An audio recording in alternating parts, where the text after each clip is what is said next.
Madam Clerk, the time is now 7 p.m. The time is now 7 p.m. and I would like to call a regular Township Council meeting to order. Councilwoman Perrone, Present. Councilman Anderson, Present. Councilwoman McIntosh, Present. Deputy Mayor Dr. Worthy, Present. Mayor Whitfield. Present. I'd like to invite Rabbi Yosef Zarnikian of the United States Air Force Chaplain to lead us in tonight's prayer. Good evening, and I invite you all to join me in prayer. Master of the universe, we gather before you this evening, mindful of the responsibilities entrusted to those who serve this great community. We thank you for your blessings of liberty, civic peace, and the opportunity to work together for the citizens of Willingboro Township. Grant wisdom to the members of this council as they deliberate on matters affecting our residents. Give them clarity of mind, integrity of action, and the courage to pursue what is right and just. Guide them through their listening with respect, speaking with honesty, and governing with humility.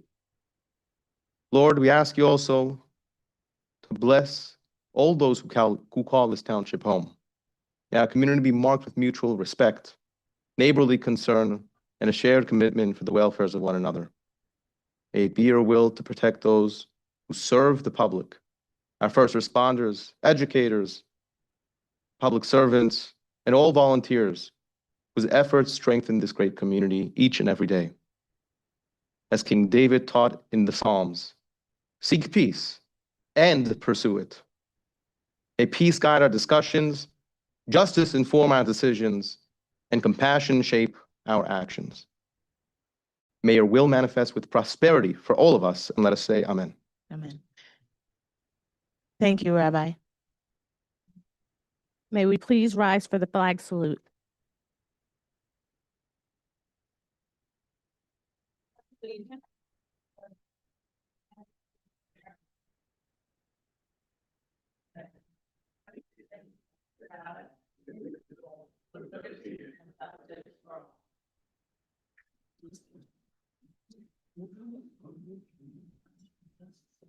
Notice was provided in compliance with Chapter 231 of the Public Laws of 1975 to the Burlington County Times, Trenton Times, and Philadelphia Inquirer, stating the date, time, place, and the agenda to the extent it was known.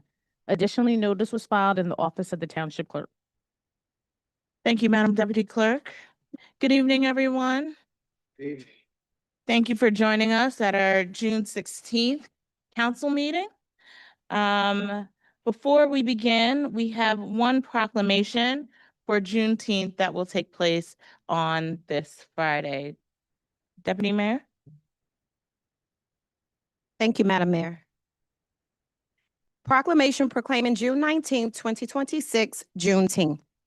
Whereas Juneteenth, observed annually on June 19th, commemorates the day in 1865 where enslaved Black Americans in Galveston, Texas, were informed of their freedom more than 2 years after the issuance of the Emancipation Proclamation. And whereas Juneteenth marks a defining moment in American history and serves as a reminder of the nation's continuing journey toward liberty, equality, and justice.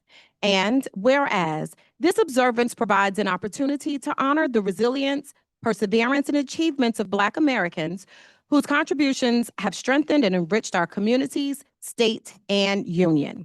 And whereas Juneteenth encourages all residents to reflect upon our shared history, deepen their understanding of the Black American experience, and celebrate the rich cultural heritage that continues to shape our society.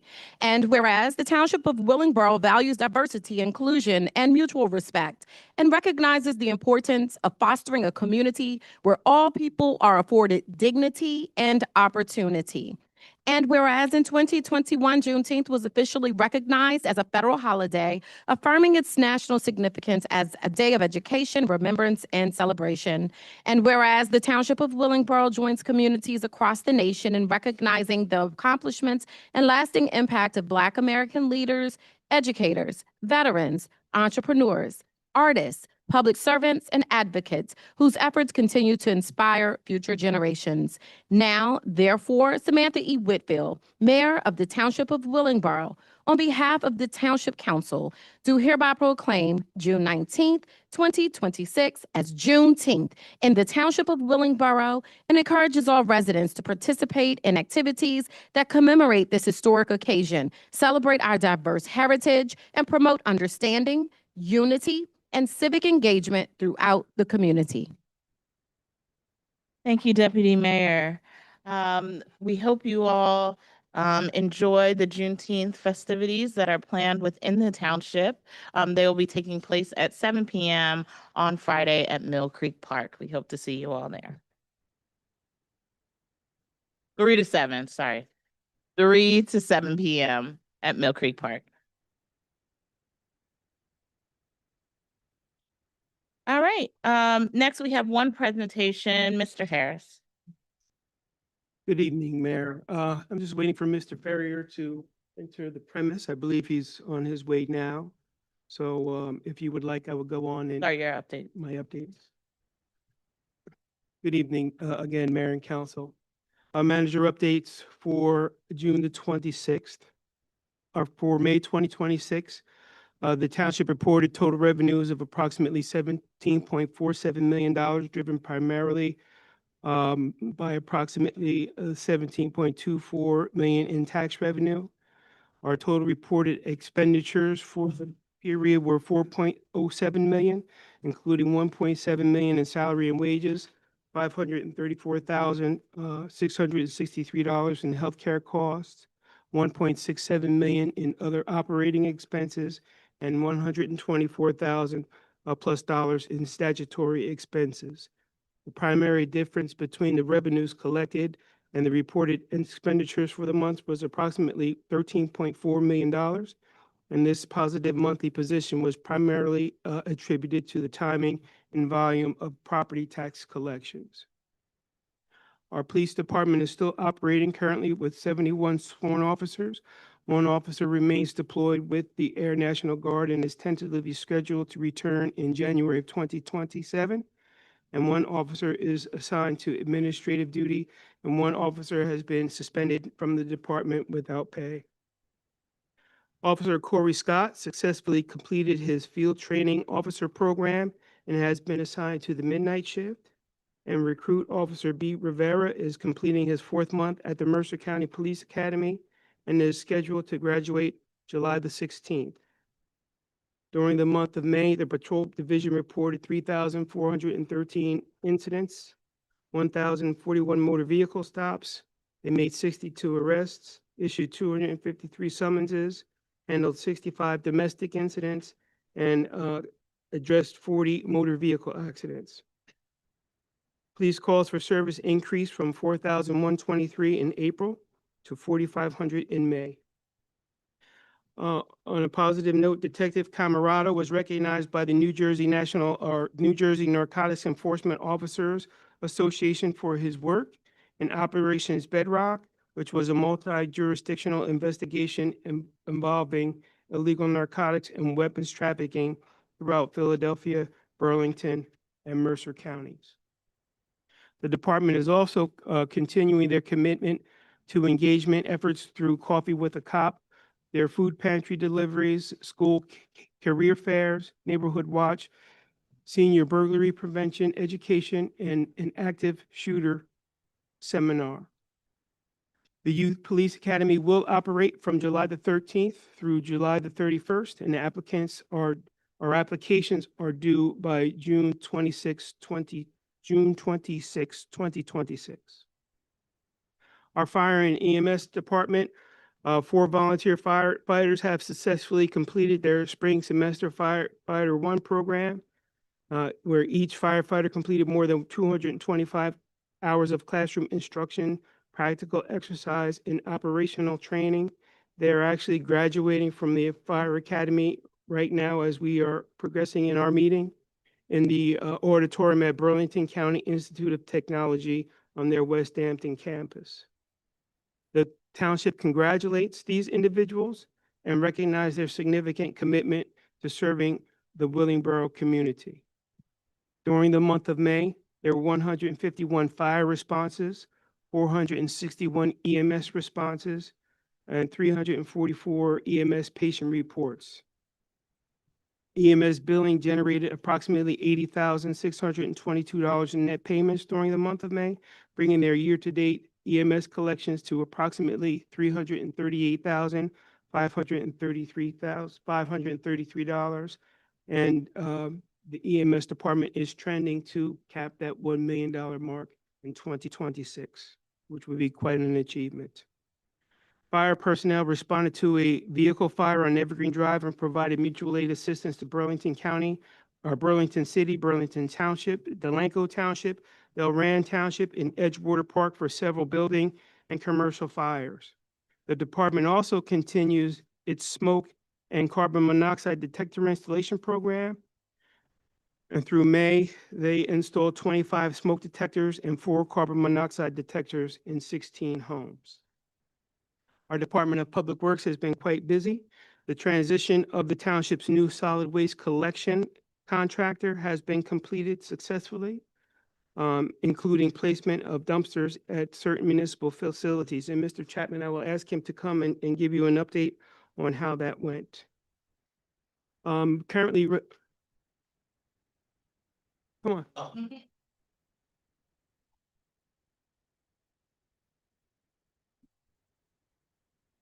All righty. Good evening, Mayor, Deputy Mayor, members of council. So as Mr. Harris was alluding to, the trash transition did take place June 1st. Interstate Waste Services is now our trash vendor. Transition was smooth. They've been in town for approximately 2 weeks now. No hiccups. We've been receiving minimal miscollection reports, and that's to be expected with the new route. It was just them getting adjusted with the route, but they had all hands on deck. They sent every supervisor that they had available to them the first week. They were following all their route drivers around, getting accustomed to the street. I've been in constant communication with the operations manager pretty much every night. We do like a closeout call. Our new system of reporting trash collections has been going smooth. So I came up with a new trash log. It's a lot cleaner, so we can submit all of the addresses to them, and then they can close it out and let us know. It's a lot easier to keep the log so we know what day it was missed and what day they collected it, and we get that at the end of every day. The only thing that the trash contractor has reached out to me to express is in the new transition, we do have the ability to place out 5 bulk items every resident each week. However, it's become a free-for-all. So residents are placing their bulk items out. However, that does not constitute, it's just additional bags of trash on the ground. So if you don't have bulk and you have additional bags of trash, the best mechanism to dispose of that trash would be to request a second trash cart, not to place it on the ground. That does not constitute as bulk trash. That's a different municipal trash code. So if they're coming around and they're seeing multiple bags of just extra trash, or we have been experiencing bags of leaves, brush, branches, all types of things that people are just throwing out, they will not be collected. If you place out a mattress, it has to be wrapped in plastic. If it's not wrapped in the mattress cover, it will not be collected. And another thing that we've been experiencing as well is residents are reporting that their trash can isn't being completely emptied. However, that's a result of packing and compacting all the trash bags into the trash can. So what happens is when you stuff multiple and numerous bags in one trash can, you compact all that in the bottom of the trash can, the bags cannot get released when the cart gets tipped. So what's happening is they're calling and saying that their can wasn't completely emptied, but that's the result of the trash can being over compacted. Also, we're also experiencing residents getting their trash can emptied. As soon as the truck leaves the street, they put more trash in and say that the trash wasn't emptied. That's not a verifiable report of a missed trash collection. It has been verified by the vendor. So they said due to the new transition, they're going to give it a leeway, which is the 2 weeks. They said afterwards, they're just going to start submitting pictures of them leaving the street to verify that it has been completed, because we have been getting a lot of those reports as well. Outside of that, the trash contract has been moving smooth. Residents, they seem to be happy. The contractor says that residents have been coming out and saying that it has been a lot smoother. I can attest. I'm a resident right here in Willingboro, and my trash was collected for the first time since I've been in Willingboro before 10 o'clock. That has never happened. So they are running smooth. It's a very nice trash service, and they're very communicative. So it's going well. Any questions? Yes. Councilwoman Pearl. Thank you. And I agree, they are on time and they're picking up the trash. I have only one complaint that I did receive from a few residents. June 1st is when we transitioned and went live with the new company. Some residents that have purchased additional red lids bins, additional trash bins, um, received notice that their trash bin is going to be taken from them, the one that they already purchased, and the note and flyer that they received in the mail. I didn't see it, so I'm just going based off what they said, that if they didn't pay the $175 by the end of this month, they're going to take their trash bins. So the issue I have with that is those lids, to my recollection, were not on lease. They purchased them. So nobody should take anybody's trash bins. It's theirs. That's the first issue, so I want to discuss that. Then the second issue is, again, with the fee. I'm asking the council again to reconsider and speak with the new company that we have to include the residents that need two trash bins. We know who the residents are. We have a list of their names, and they were not included to get their second trash bin picked up with the new contract. And again, it is a disservice to the people of Willingboro. We are 5, and we pick businesses to conduct business for our township. And we know very much well that some people need two trash bins picked up, and they have to pay their taxes every year. And they're not getting a discount on their taxes because they paid additional for trash. Trash is included with the tax services that we provide. So I'm asking for us to go back, speak with the company, and see if we can work something out to include the additional, I believe it's 300 or 400 residents that need a trash bin, and let's stop charging them additional fees and threatening to take their trash bin at the end of, they had 30 days to pay $175, okay? And I just found that the advertisement, this is the third thing, I didn't know the advertisement was going out. And I find that if we're gonna send out advertisement to the community, something such as that as a threat, if you don't do this, we're gonna do that. I think the council should read the material and know what's gonna go out before it goes out.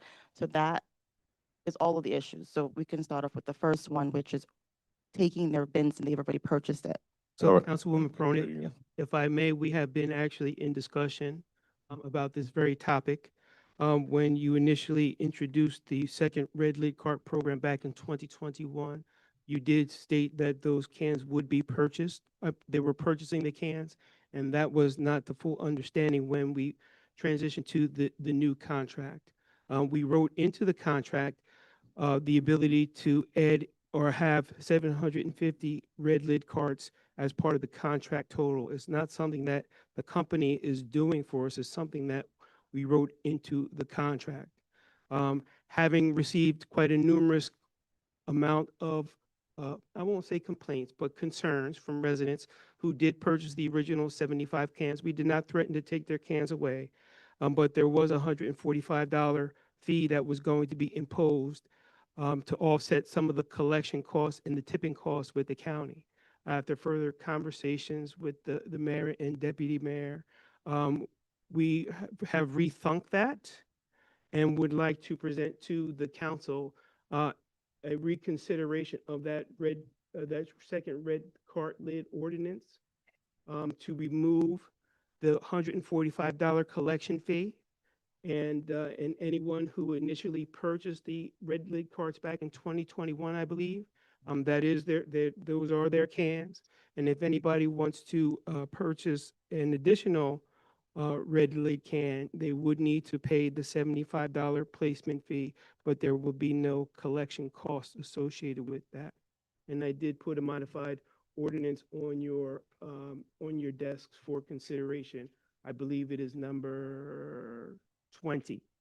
So if you would, and we'll go through it a little bit further when we go through the ordinances. Oh, well, thank you very much. Thank you for Mayor and Deputy Mayor and Township Manager for doing that. I appreciate that. Thank you. That's all the questions I have. All right, any other questions for Mr. Chapman? All right. Thank you. All righty. Thank you, Mr. Chapman. Further, with the Department of Public Works, the street sweeping is continuing. They've done several major township roads, including Martin Luther King Drive, Garfield Drive, Charleston Road, JFK Way, Sunset, Van Skyver. They repaired 84 potholes in the township over the last month, inspected 160 catch basins, cleaned 139 catch basins, collected 95 cubic yards of street sweeping debris, collected 393 bags of trash from parks and township streets, and recycled approximately 2.9 tons of metal. So they've been very, very busy. Public Works continues to beautify activities throughout the township by planting flowers, applying compost to the Veterans Parkway Center Islands. They're also doing preventative HVAC maintenance work at the Kennedy Center and other facility repairs throughout our facilities. The inspection department has also been very busy the last couple of weeks. They continue to schedule property maintenance, construction, zoning, rental resales, and compliance enforcement. During the reporting period, they completed 1,731 inspections. They wrote 864 violations, 81 summonses, 801 compliance cases were closed. They issued 179 construction permits. They completed 695 uniform construction code inspections, 95 rental inspections, 81 resale inspections, and issued 130 zoning permits. The department is currently monitoring 152 residential vacant properties and 20 commercial vacant properties. And their total department revenue for the same period was $76,721.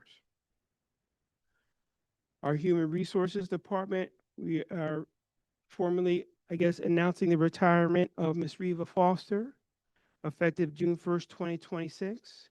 Since joining Willingboro Township in 1993 as director of the Senior Center, Mrs. Foster has been a timeless advocate for older adults, veterans, residents of all ages. Under her leadership, the Township Senior Service Program grew into a highly respected, state-recognized resource that provided not only essential services, but also a welcoming community for generations of residents. The township wishes to thank Mrs. Foster for her service and wishes her continued success and fulfillment in her retirement. And we will be celebrating her on Friday, February 26th at 1:00 p.m. at an affair at the JFK Center in the banquet hall. And members June 26th, right? I'm sorry, June 26th. And members of the community are welcome to come and express their well wishes to Ms. Foster. We have identified a new senior center manager, Ms. Adrienne King, who is a township resident, and she will begin her employment on July the 6th, 2026. During the month of May, the township hired 9 employees, including 3 part-time crossing guards, 3 part-time recreation employees, 1 part-time emergency medical technician, and 2 full-time firefighters. And our human resources is also supporting the recruitment and onboarding of seasonal recreation employees required for summer camp, aquatics, tennis, and related youth programs. They are currently in the midst of conducting 2 separate investigations, allegations of workplace harassment, one in the recreation department and one in the municipal court. These matters are being handled in accordance with the township personnel policies, applicable collective bargaining agreements, due process requirements, and relative employment laws. No conclusions have been reached, and additional information will remain confidential while the investigations are pending. The Human Resource Department is also migrating to E-Verify, which is an internet-based system that compares information entered by an employee from their employee's form, their I-9 form, and their employee eligibility verification to records available to the U.S. Department of Homeland Security and the Social Security Administration to confirm employment eligibility. This will replace the old paper Form I-9s required by all new employees. Our Recreation Department is very busy as well. I'm going to ask Mr. Lowry to come at this time and give an update on things that have been happening in the Recreation Department.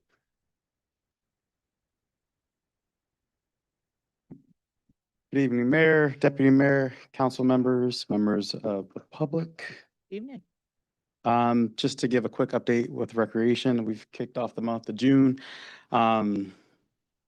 with force. We've been working very diligently between all the things that we've been doing. We started off with a fishing derby, which was a success. That was held on June 6th. We had a total of 44 participants. On that same day, we hosted our country club pool celebration, where we gave away free food. We had a DJ out there. There was over 700 people that was checked into the pool that day, and that was a day that was also free.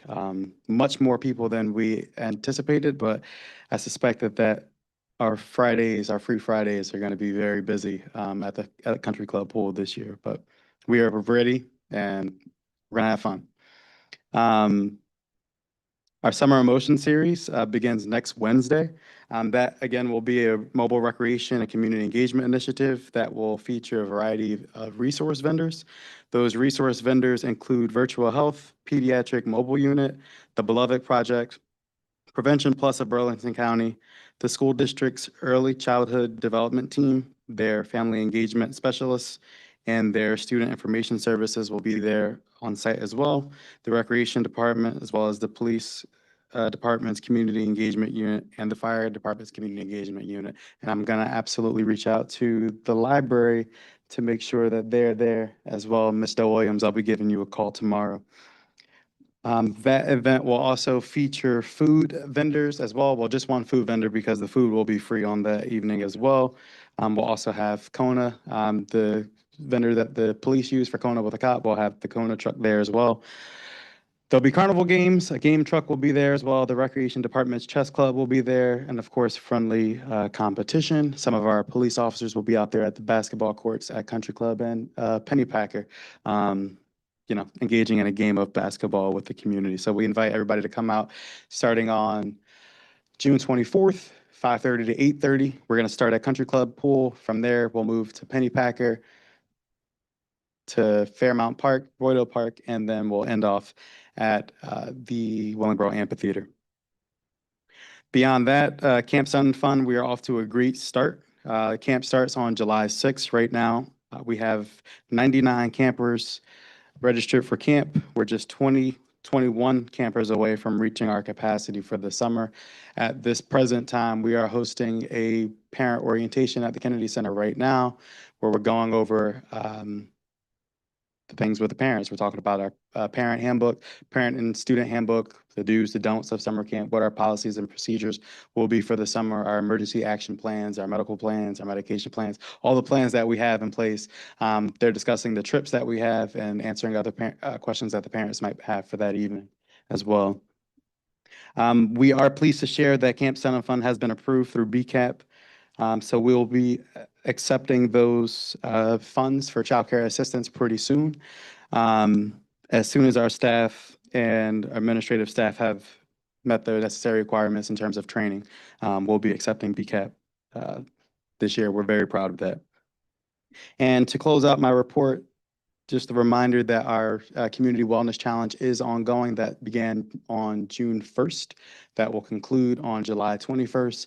All of our fitness programming for recreation are free for that duration of time. There's been a lot of chatter that we don't do enough free things for the community, but I just want to remind the public that all of our fitness programming from June 1st to July 12th is free for the community, and they can register through MyRec, call us, or show up at the building. But we are hosting a number of free community events this summer, as well as some of our free programming. So with that, I'll take any questions that you may have.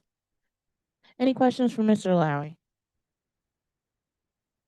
Deputy Mayor Worthy. Thank you, Madam Mayor. Mr. Lowry, more of a comment. I just want to say thank you so much for the efforts to get BCAP to be accepted in the township recreation. For residents who may not be familiar, BCAP is a subsidy. They provide lots of services. One is childcare assistance. And so this means that more of our families who qualify for BCAP will be able to attend Louisville Recreation Department summer camp, Camp Sun and Fun, free. And it's typically for students up to 13. Sometimes it goes even beyond 13 if they have IEPs. So I'm super excited. This is something that I've been asking about for a long time, and it just means more access to more programs for our students. And in these economic times, this is huge. Childcare is so expensive, especially during the summer. And so thank you, Mr. Lowry, for leading that and getting that done. That's amazing. Thank you, Deputy Mayor. Councilwoman Pearl. Thank you. And I do want to thank you for creating programs that are free to the community or affordable. So thank you for taking that initiative to making sure we have something like that. Yes, ma'am. Thank you. Thank you. Thank you, Mr. Lowry. All right. Thank Appreciate you, your guys. presentation and keep up the good work. Thank you. Thank you, Mr. Lowry. Almost last but not least, our Vital Statistics has, during the month of May, issued 91 birth certificates, 24 marriage certificates, 15 death-related certificates, and I believe our mayor had performed 7 marriages during the month. And at this time, I'm going to ask Ms. Carmichael if she will come and stand in for Ms. Jackson and give us the goings on in Willingboro. Good evening, Mayor, Deputy Mayor, Council, members of the public. We'll be hosting this year's Juneteenth celebration in just a few days. This year's event will be held on Friday, June 19th from 3 p.m. to 7 p.m. at Mill Creek Park. We are looking forward to a festive event and an opportunity for the community to connect through cultural celebrations and more. We're pleased to welcome gospel artist Anton Milton and friends as our featured performance this year.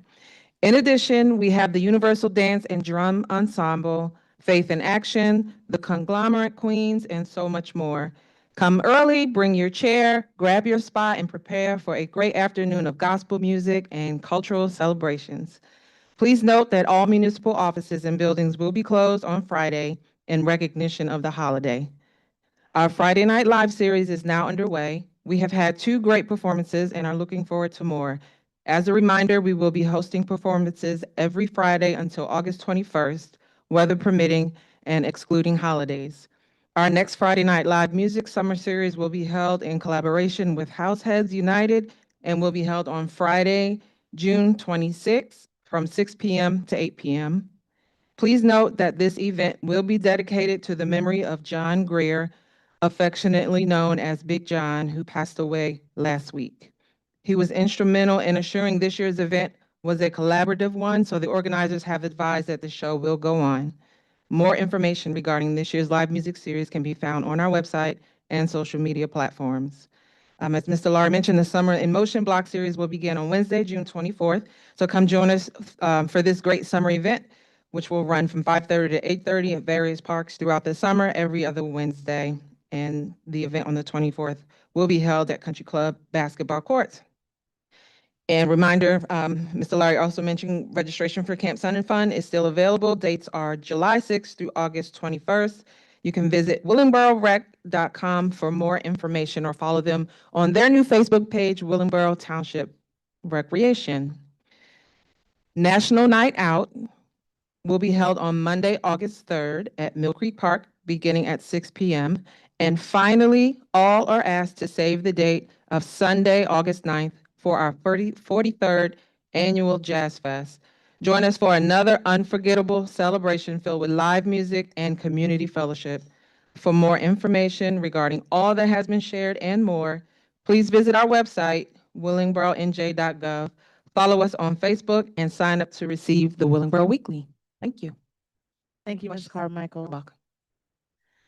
And I just, not only are there additional free programs in the recreation department, we also have the Friday Night Live series, as was mentioned by Ms. Carmichael, every Friday.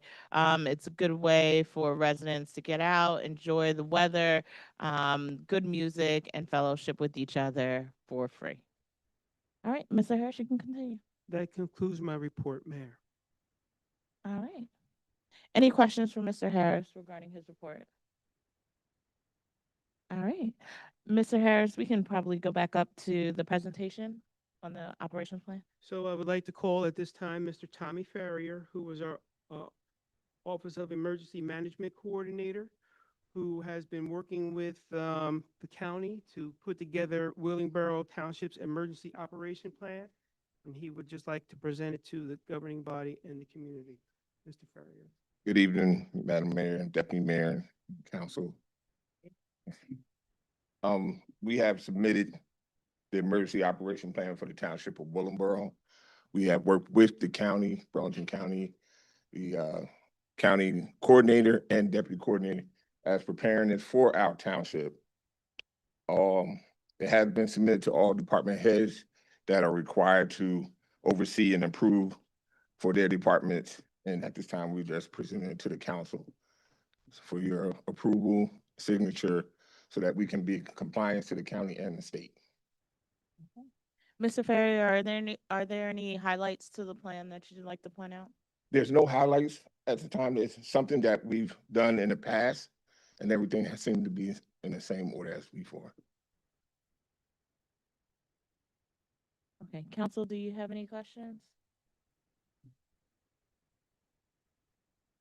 Deputy Mayor Worthy. Thank you, Madam Mayor. Mr. Ferrier, I haven't read the plan yet. I look forward to getting through it over the next few days. I was wondering, does this include coordination with the school district or the MUA, other entities in Willingboro, or is this just Willingboro Township? It do include the coordination with the school district and MUA, but the approval will come from the school district. At this time, they're in their transition. They do have a copy, so we're waiting on them for their signature, but it do include both of those entities. Any other questions for Mr. Ferrier? All right, thank you so much. You're welcome.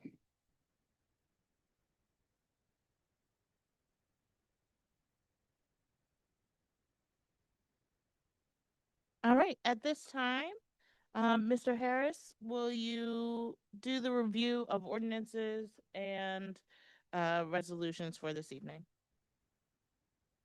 Thank you, Mayor. So items on the agenda for your consideration this evening.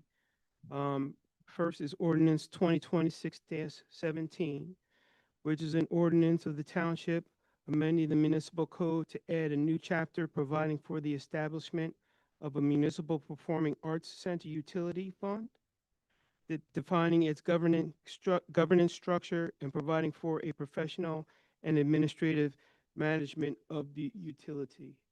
As you are aware, our Performing Arts Center is complete in its construction, and we have been in discussion for quite a bit of time trying to find the most functional way to operate the Performing Arts Center in line with the goals and objectives of the council and the community. We desire for it to not only be a performing arts center where we put out programs, but also for persons to come in and rent the facility for different activities and events. Municipal government, especially in New Jersey, is a very strange beast. They have many rules, regulations, and quirks. So initially, when we were looking at how we were going to operate, we initially thought we would treat it in line with like the Recreation Trust was considered, where we would be able to take revenue in and then turn it around and expend it out to cover the expenses. But after many conversations with the Division of Local Finance, with the state of New Jersey and our auditors, we were not able to operate under that platform because there were certain rules and regulations that would not encompass like full-time employees and things like that. So after a lot of review, we looked at a couple of different operation plans, one of them being a utility, which is not a utility like the Municipal Utilities Authority. It's not an authority. It is just a budgetary line in our operation where we would be able to, it would have its own budget, it would have its own revenues, it would have its own expenses, and it would operate independently but not separately from the township. So at the end of the year, if the Performing Arts Center utility turned a profit, those monies would be deposited into the general treasurer of the township. But the reverse of that, if it lost money, we would also have to make up the deficit. So after a lot of conversations back and forth, and discussion again with the Division of Local Government Services, with our auditors, and we thought that the Performing Arts Utility Fund was the best mechanism for Willingboro to do what it is that it wanted to do for the community. So we are presenting this ordinance to you to establish the Willingboro Municipal Performing Arts Center Utility Fund. It will be governed by a manager.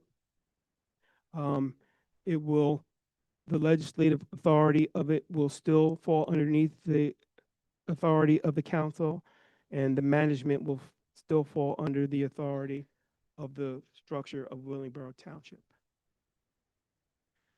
I know that's a lot. Any questions? I think we'll continue on with that, and we'll ask questions and discussion. Okay, thank you. Thank you. Ordinance number 18 is an ordinance to approve municipal operations by efficiency through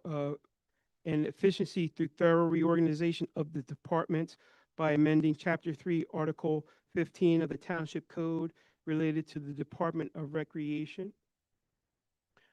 It is our desire to encompass the the senior center underneath the Department of Recreation, and to have oversight of the senior center through the director of the Department of Recreation and Wellness. This was an ordinance that had been presented to the council last year. It was put on hold, and with the retirement of Ms. Foster, we would like to present it again to you for your consideration. Ordinance number 19 is an ordinance amending Chapter 272-121 of the Code of the Township of Willingboro to reduce the compliance period from 10 days to 5 days to constitute a final ordinance order for township abatement. It is our standard practice that we allow residents who are in violation of certain township codes 10 days to abate those situations. It is thought that 10 days is very liberal in consideration of the amount of time once you issue a violation and it works the system, 10 days turns into several months or weeks. So we were looking to reduce it from 10 days to 5 days just to get the ball starting a little sooner. And we would like for you to consider making that amendment to that particular ordinance. We are going to ask that ordinance number 20, which was presented on the agenda, be withdrawn from consideration. And that was to remove the requirement that townhome receptacles be stored within the rear yard fenced area. Something that we are trying to respond to based on certain complaints and concerns from certain residents, but we still have some things that need to be worked out first. So we're just going to ask that that be withdrawn from consideration from this evening. That's correct, right, Mr. Tunstall? Thank you. Mr. Harris, since Yes. we didn't introduce that, I didn't put that on. I just put I renumbered number 20 as the amended for the red lid. Okay, on the agenda that I have, it says remove requirement for the town. Okay. So, and you're correct on the number on the ordinance for your consideration in relation to what we were speaking about earlier with Councilwoman Perrone, to make an amendment to the operation or the optional red lid additional refuse cart.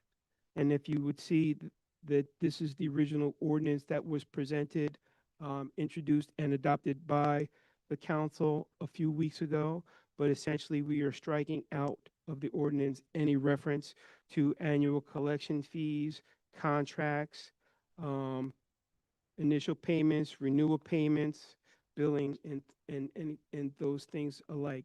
So if anybody wants a red lid cart, they can pay the $75 placement fee. The cart will be placed, and there will be no additional supplemental charges for the collection of that cart. If any person had already paid the $145 collection fee, those monies will be refunded to them, probably in the middle of August. And those are all of the ordinances being presented to you for your consideration. There are no ordinances for public hearing and final adoption. So we will go through the resolutions being presented to you for your consideration. Resolution number 118 is a resolution authorizing the approval of vouchers. This is from the bills list from 2 weeks ago when we did not have a meeting. Resolution 119 is a resolution authorizing the approval of vouchers for payment and ratification for this particular bills list for this relevant to this meeting.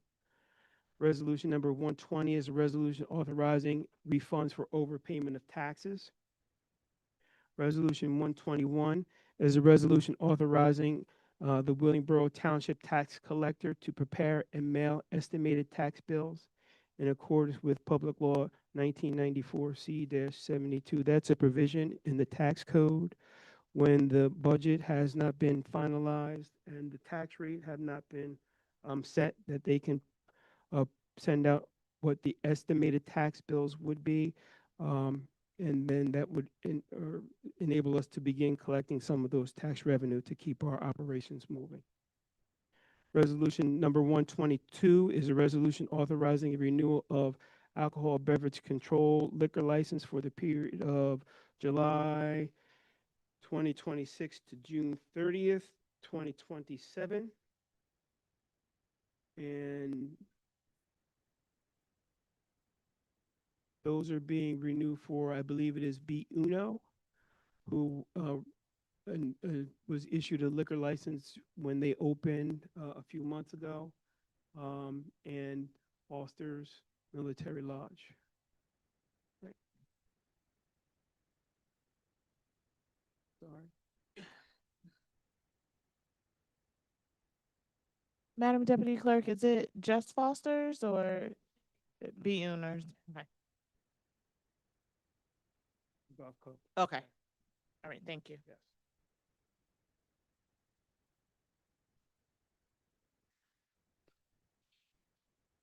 Resolution number 123 is a resolution authorizing a 3% salary increase for certain non-union and unclassified employees.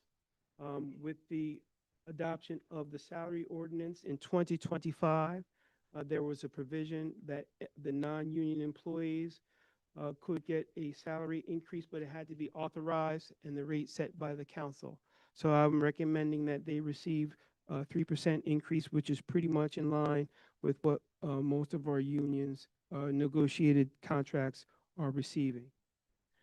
Resolution number 124 is a resolution to accept funds to support the LA 2026 Local Improvement Fund. Willingboro Township received a $550,000 grant to do work on Shawmont, Shetland, and Shetfield lanes.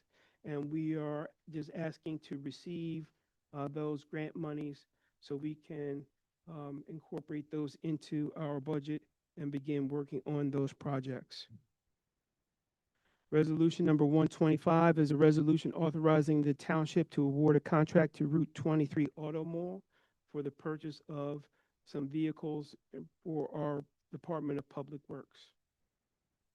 Resolution 126 is a resolution authorizing the township to award a contract for police vehicle upfitting, and these are for the 3 police cruisers that were purchased in last year's capital. And just so you know, the upfitting is the installation of the cages and the lights and the sirens and all the equipment that goes into a police vehicle. Resolution 127 is a resolution authorizing the township to amend the contract amount for Field Turf USA Incorporated.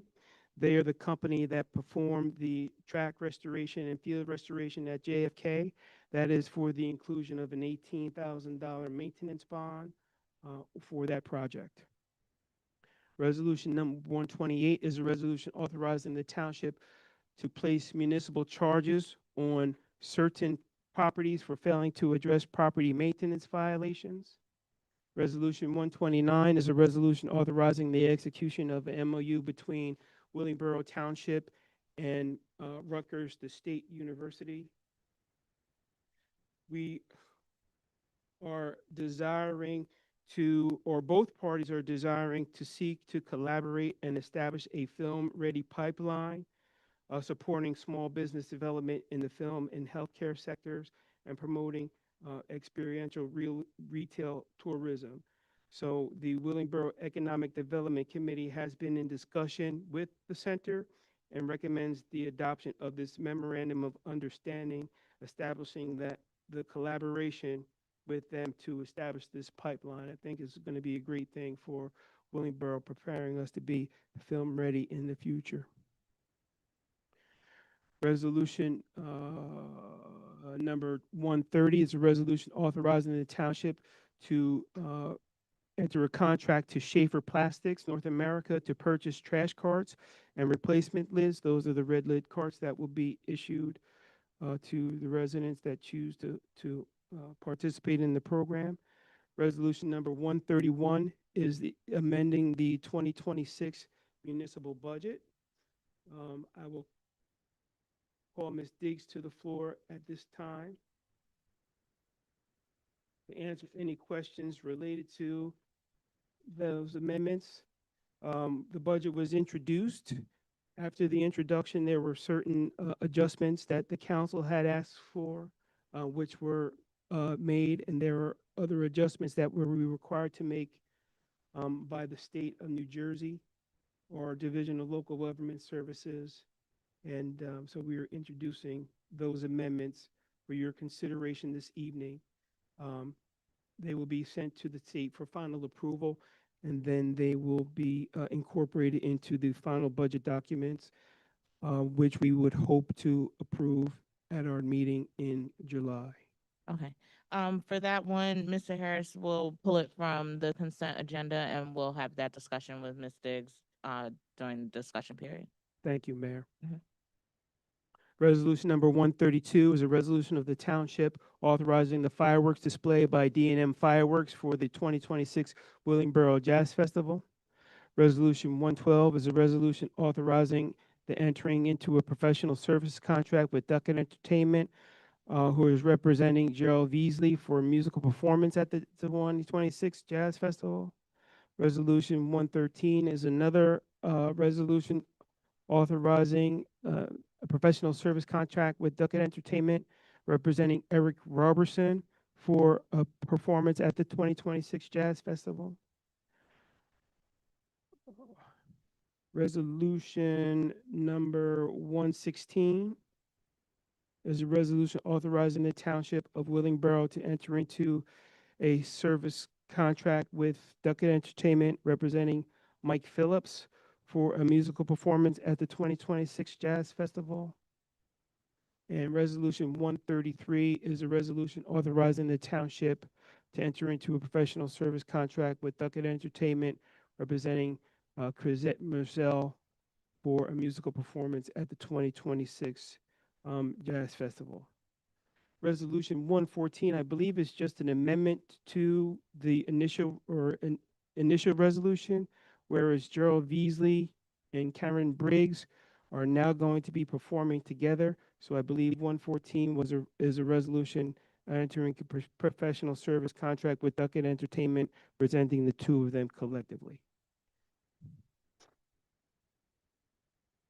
And those are all of the ordinances and resolutions being presented to you this evening for your consideration. Thank you, Mr. Harris. At this time, we'll open up our first public comment. This public comment will be for agenda items only. You will have 2 minutes. Please state your name when you come to the podium And there are comment cards in the back. Should we need to get back to you with an answer, we will use the contact information on the card to respond to you. This is our first public comment for agenda items only. You will have 2 minutes. Public comment is now open.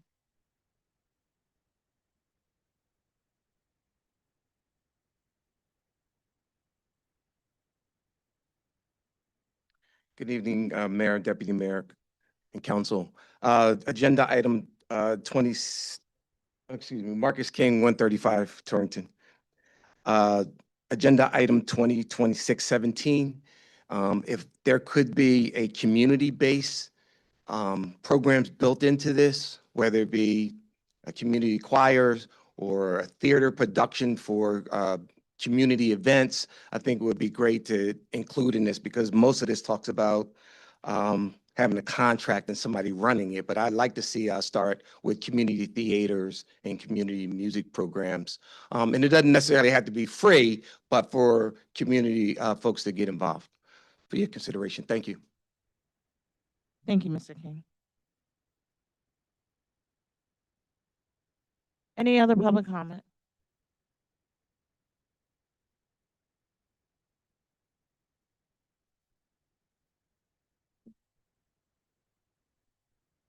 Sarah Hawley, 9 Tioga Lane. I didn't pick up an agenda item, so I'm not quite sure that I have, that what I'm gonna speak about is on the agenda, but there are notes that I took. In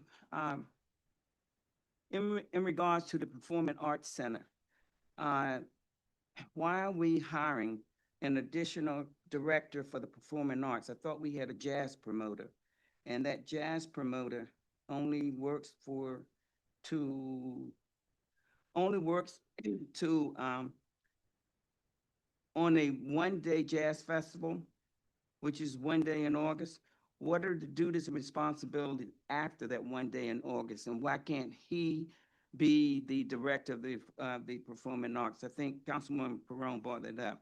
Also, the 3% salary increase that I heard, does that include a salary increase for council members? Remember last year, there was a big conversation about it because you had it on the agenda and then after it was questioned, you took it off. So again, I want to know if there's a salary increase for council members. And which I don't think you deserve, to be honest with you. And I think that's all of my notes from the meeting. So I'll be back with some other stuff that I took. Thank you, Ms. Holly. So am I gonna get those questions answered? We answer all questions after public comment. Any other public comment? Pertaining to the agenda items only. All right, seeing none, public comment is now closed. Mr. Harris, could you elaborate on the utility just a bit? There are questions from Mr. King about community events, community theater, and local choirs and things being able to use the performing arts space. Yes, and the questions that Mr. King was referring to actually is encompassed under the programming of the Performing Arts Theater, which is not necessarily addressed in this particular ordinance. This is just the establishment and the operation of the utility. But specifically what Mr. King was related to is related to the programming, and those considerations have been incorporated into the overall operating considerations for the Performing Arts Center. Thank you. And then also pertaining to the Performing Arts Center, the manager that is included in there, can you explain the thinking and rationale concerning the manager, the addition of the manager? So initially, Mr. Duckett was hired by or contracted by the council a few years ago to operate or run the Performing Arts Center. When we were still in the formation stage,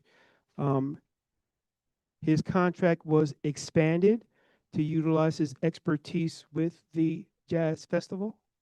But with this new operating structure of the Performing Arts Center, unless Mr. Duckett becomes the manager of the Performing Arts Center, that that contract would go away, and whoever that person who fills this role as the manager of the Performing Arts Center will encompass the Performing Arts Center and the Jazz Festival and other programming things in Willingboro Township. Thank you.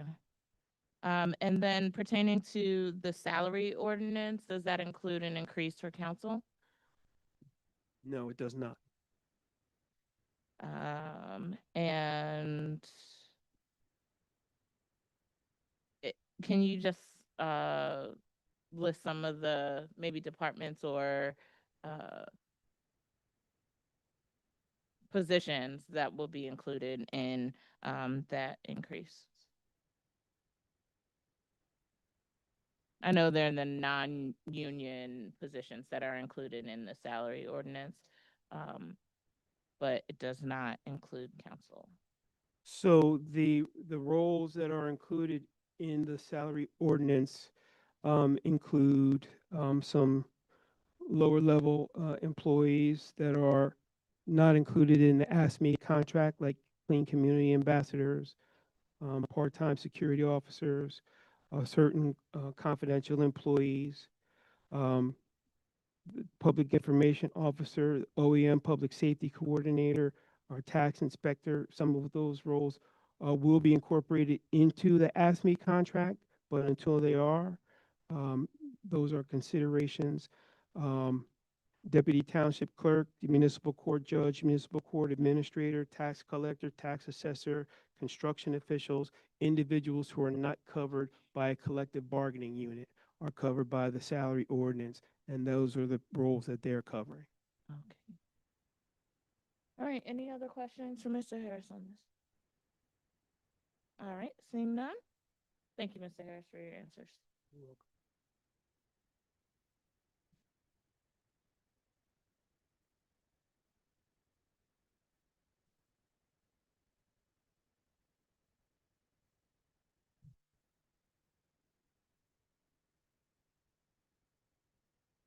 All right, for council, there is a bit of an update.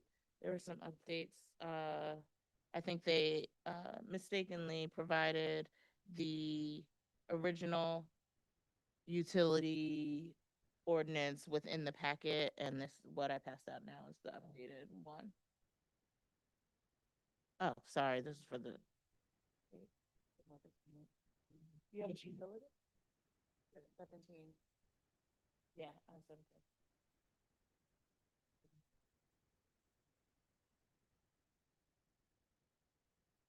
Just hand it. Oh, okay. Do you have it now?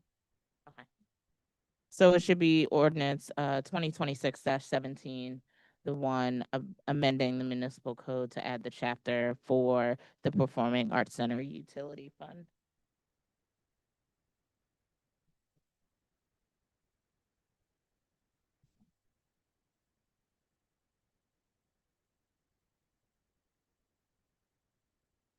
All right, we will move on to the discussion about our ordinances and the introduction of our ordinance. Madam Deputy Clerk, will you start with 2026-17? This is again the one that was with the updates, is the one that was just passed down. Yes, may I get a motion to introduce ordinance 26-17 entitled, an ordinance of the Township of Willingboro and the County of Burlington, State of New Jersey, amending the municipal code to add a new chapter providing for the establishment of municipal Performing Arts Center Utility Fund, defining its governance structure, and providing for professional administrative management of the utility. So moved. Second. Moved by Councilwoman Perone, seconded by Councilman Anderson. Any discussion? Councilwoman Perone. Thank you. So I want to say thank you to the clerk for providing the contracts for Ducket Entertainment during our recess from our last meeting. I did receive that and was able to review Ducket's contract as it pertains to this new introduction ordinance of 2026-17. So concerns. The contract that I have here, it does say that it's amended to restate the Township Theater Management Agreement between the Township of Willingboro and Ducket Entertainment Group LLC. Effective date, July 1st, 2025. This amendment and reinstated agreement. The agreement is entered into this first day of July 2025 by and between the Township of Willingboro Municipal Corporation of the States of New Jersey and the address, and between Ducket Entertainment Group LLC, offices located in Maryland, Greenbelt, Maryland. The township and Ducket may be referred to individually as a party or collective as the party. Recitals. Whereas the township and Ducket entered into an agreement dated July 12, 2024 for the management and programming of the Township Performing Arts Center. And whereas the township desires to exercise its renewal option for the term of July 1st, 2025 through June 30th, 2026, with the potential for 2 additional one-year extensions. And whereas the parties wish to amend the agreement to include additional services related to various programming opportunities, example, Willingboro Jazz Festival and Friday Night Live. And whereas the township acknowledges services already rendered by Ducket from January 1st, 2025 through June 30th, 2025, under the scope of the new programming and agrees to compensate Ducket accordingly. Now, therefore, is consideration of the mutual and promises herein, and for other good and valuable consideration, the parties agree as follows. Councilwoman Pearl, before you continue, I just want to restate that the ordinance that we are discussing the utility. I think we're all aware that we had a contract with Ducket Entertainment. That contract expires June 30th, and the formation. Madam Mayor, respectfully, I really don't like when you do that because you do not have the floor at this time. Well, Yes. well, I do. No, no, I'm the facilitator of this meeting, Let's, and again, I I'm asked you to speaking. pause No, for you a do minute. not have the floor. You do have not to- have unlimited time to speak. I'm Councilwoman. reading a document. Councilwoman Pearl, No, we do not have all you night are to interrupting. read an entire contract into the record. Okay, We Madam have the Mayor. record, Madam and I'm Mayor, telling you that this discussion is I'm based gonna on, Speak over you, Madam Mayor. I'm not going to Mr. say Block, this. stay if you want. What I'd like to say is Madam that Mayor, you right do not now, have the we are floor. in conversation Mayor, about the ordinance twenty That's- and twenty-six that is what I'm 17. speaking to. And what this ordinance is establishing the utility fund. We are aware that we have a contract. That contract is ending, and this is the operations that we Mayor. are trying to put in place for when that contract ends. Right. I understand you're trying to read the whole No, contract I'm into not the trying to record. read the whole It will have contract. no bearing. Madam Mayor, you are disrespectful, I am not okay? disrespecting And you. you are to facilitate the meeting. I have the floor, and I am getting to Continue, section continue, 3 of Councilwoman. compensation of this agreement. Continue. I needed the people to understand what I was reading. Please respect that I have the floor and do not interrupt me anymore. Thank you. So it says it here. It says it here. Compensation on the agreement that I was just reading. The compensation not to exceed the limited under the agreement is hereby increased from $85,000 to $105,000 for the year 2025 to 2026 renewal term. Okay. The issue that I have is, and it does describe the responsibilities of the Ducket Entertainment. Mr. Harris and Mr. Ducket did sign this agreement in 2025 of July. Since 2024, Mr. Ducket has received a total of $454,660 in salaries with Ducket Entertainment. The Performing Arts Theater is not open, as Mr. Harris just stated. We're to open in August. What exactly did we pay him to do? As one of the residents that came and spoke earlier, the Jazz Festival is literally one day. So how is it that we are producing this ordinance 2026-17 when we have a contract and have been paying a person, Duckett Entertainment, for exactly what this ordinance says as far as responsibilities of the theater, performing arts theater. How is it? So there's two things. What did we receive when we paid him? And I received from the finance department all of the monies that was paid to Duckett Entertainment. It is, and I do have it broken down from 2024 all the way to present. And in total, it is $454,000, $54,660, which includes his salary and the jazz festival. And that is because, as we see tonight, we have the artist, right? And the artist is to be paid to Duckett Entertainment, which is what is in his contractual agreement. It says it here that we are to pay him for getting the artists, okay? So he's been received all of that money and whatever he gave to the artist and whatever agreement he got from the artist, but in total, again, $454,660. What did we pay him to do if the Performing Arts Theater is not open and Jazz Festival is one day a year? Thank you, Councilwoman Perrone. That's a question. Thank you, Councilwoman Perrone. Mr. Harris, would you be able to just explain again the point of this ordinance as well as the contract with Mr. Duckett and how they coincide? So the point of the ordinance is to establish the governance and the structure of the Performing Arts Center, which is concluded, has been completed. Mr. Duckett was hired several years ago when we anticipated that the Performing Arts Center would have been completed several years ago. But because of construction delays and things beyond our control with the contractor, the project took a couple of years more than it should. However, Mr. Duckett was very instrumental even at that time, helping us make sure that the elements that were being put into the theater were elements that were necessary for the theater. And there were some things that the contractor had proposed that were excessive and wasteful for the township. So he has been very helpful in getting the theater to this point.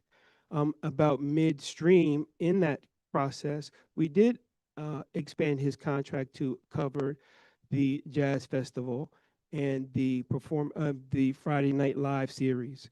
The number that you have, 400,000, is correct, but it's a little misrepresentative because his salary was only 105,000 for the last 3 years, I believe, or his contracted amount. Some of those monies that you were accounting into those are monies that he laid out to secure artist deposits, which were reimbursed. The contracts or the resolutions that we are presenting to this evening are for reimbursements to him for monies that he took out of his pocket to contract with the vendors. So it's not that he is getting all of this money. He has been kind of helping Willingboro move these programs forward. Mr. Harris, Madam Mayor. Councilwoman Perrone. Thank you. Mr. Harris, it says here in his contract, the contract that I just read, it says here, on the compensation 3, letter B, like boy, of this total, 85,000 is contractual theater management services to be paid monthly at a rate of $7,083. Okay, as you just stated, Mr. Harris, the theater is not open. So to date, and I have every single check that he's received to date for a theater that's not open. And we did hire engineers to build, construct. We hired professionals to build that theater. Mr. Duckett did not build the theater. It was not his contract firm. He did not have a contract with us for that to build the theater. His contract is when it's open, he finds artists, and it says it here. I have all of the contractual agreements with him of what he's supposed to bring to us, okay? And in the event that he does not bring, and it says here 10 artists, he actually owes us back because he promises to bring 10 artists, okay? This is what he promised, 10 artists and ticket sales. We don't sell tickets at the Jazz Festival, okay? DEG, which is Duckett Entertainment, will oversee the hiring of the front of the house staff as volunteers. These positions will include box office, ticket takers, et cetera, and ushers. Okay, security. We will hire security companies to provide security for all of our events. Did Mr. Duckett pay the police department for securing at the Jazz Festival? No. No, he did not. It's quick. I know the answer. He did not. But do we see in his contract, security, he will hire security. So if we're paying him for the Jazz Festival, because we included in this same contract that I just read, that was amended, remember, the contract was introduced in 2024. Then it was amended in 2025, which is the one that I was reading. So if he's supposed to pay for security, why are we fitting the bill? So that is a particular line in the totality of his contract, which was part of the request for proposals. No, Mr. Harris, right Um, here. I can pass it to you if you want to read it. No, I don't need you to pass it to me to read it because I understand what the contract was for. So the operation of the theater, yes, Mr. Duckett was contracted to hire front of the house staff, to hire security, to do all of those things that you outlined in his contract. But as you correctly stated, the theater was not open. Right. So why did we pay him? That's what I'm trying to find out. Why did we give him, and then it increased in 2025 to $8,000 a month. Okay. So my question is, why were we paying him? And I'm asking you, Mr. Harris, because you signed your name on his contract. You signed his contract. Right. In 2024, and that's another thing I wanted to bring just for correction for the table, for the bench. 2024, the contract was signed by you and Mr. Bobby Duckett. And in 2025, the contract was signed by you and Mr. Robert Duckett. For the record, is Bobby and Robert the same person? Yes. Okay, so we need to be consistent when it comes to contracts because it could be his son. I'm just saying, the people don't call me Becky. I mean, my family does, but I don't sign my name as Becky Perone. So I just want us to be careful when we're looking at contracts that we be very specific about who's signing in their names. But for the record, you just confirm it is the same person. However, what did we pay him for? That's my question, because right now we're trying to introduce an ordinance called utilities, and honestly, it's the same thing of his contract as far as what that person is supposed to do. Now, yes, at the end of this month, if we do not renew his contract, then it'll be somebody else. I gather that this ordinance is going to be the person who you're speaking of. And we already established a salary that's to be $105,000. Everything in correct. this utility that you described is in his contract of a scope of what he's supposed to do for the Performing Arts Theater, but we already paid him. And we've not had one event at the Performing Arts Theater. So again, my question is, Madam Mayor, what did we pay him for? Thank you, Councilwoman Perone. Mr. Harris, I see Mr. Duckett is in the audience. If you'd like to call him forward to talk about, his duties, during the contract. Mr. Duckett? He is here. And once again, just for clarity, this ordinance, this is not a discussion about the contract with Duckett Entertainment. This is a discussion, or should be a discussion about the establishment of the Performing Arts Utilities Fund that we are looking to establish as we open the Performing Arts Center. What this utility would do, we would not be redoing Mr. Duckett's contract and would move to this format under the utility fund. Good evening, Mr. Good evening, Mayor, Madam Mayor, Good evening. every mayor and council. Would you be able to help us understand the tasks that you've been doing during the period of your contract, as well as the part that you played in the completion of the Performing Arts Center? When I came on board, 3 years ago, and reviewed the plans for the Performing Arts Center, the vendor who you guys had contracted with was bringing you a vendor, a Performing Arts Center. So when I met with you guys to tell me what you were looking for, everything that they were bringing to you was substandard, very much substandard. They were building a high school arena. You would not be able to have any professional or national acts in there. You would have been having to rent additional stuff. In theory, if we had to do an audit, I have saved the township, based on what you were doing, over $300,000, if not more. I dealt with every meeting with the programmers and the electricians and the contractors. We had this theater ready to be open 3 different times and have had to push back because of contractor error. So as we've gone along, every day that we've had meetings to get this thing moved through the different phases of construction, I've been 100% involved. As again, when I came on board, this theater was set to open a year ago in September. We pushed it back to a year ago in February. We moved it back to April of this year, and we just got our certificate of occupancy. We are we're totally professional. If anyone would love to come inside and see the look, we're almost finished in there.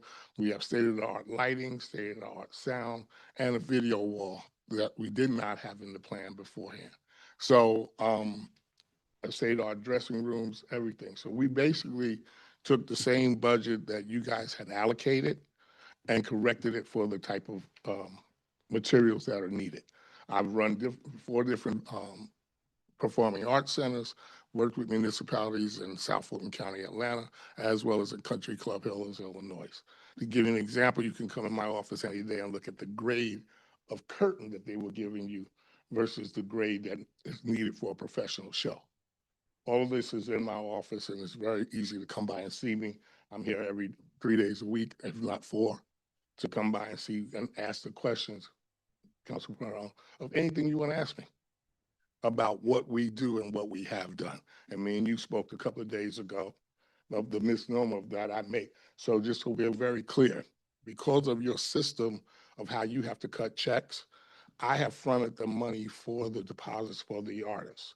Then those other checks have come back. So that $200,000 that you misrepresenting saying that I paid on behalf of Willingboro Township. I've not made a dime more than my contract is stated for. Me coming on to book, when I was asked to book these shows, because of how the council meets and it has to be approved, you guys will never get shows. There are so many festivals going on that if we're not working on those festivals for, like literally come October, I'm working on 2027's festival. I've lost artists. We had Mesa for this year, but because we did not have funds available that I could get to in time, I lost the artist. And I had to put my money up to get another artist. So we're very transparent about anything that anybody wants to come in and talk to me about what's going on with the theater. It's real. The contracts that we do are the same monies that we're paying for. Eric Roberson is what City Winery pays him, but that is the theater pays him, and any other promoter that goes out and wants to book it. It's very transparent. You see the 1099 that he has to give me that I'm going right to, that is written off on. So there's nothing untowardly or nefarious about the operations of what Duckett Entertainment Group has done. We've been in business for over 30 years at the highest level of the industry. And if you want to come and talk to me about anything about the theater and how we've been functioning, you're very much welcome. Yes. No, Oh. no, you cannot. It's just type of- I do have a question for, I do have a comment and questions for Mr. Duckett. Did you Councilwoman complete Parr. your statement? No, go ahead. Oh, okay.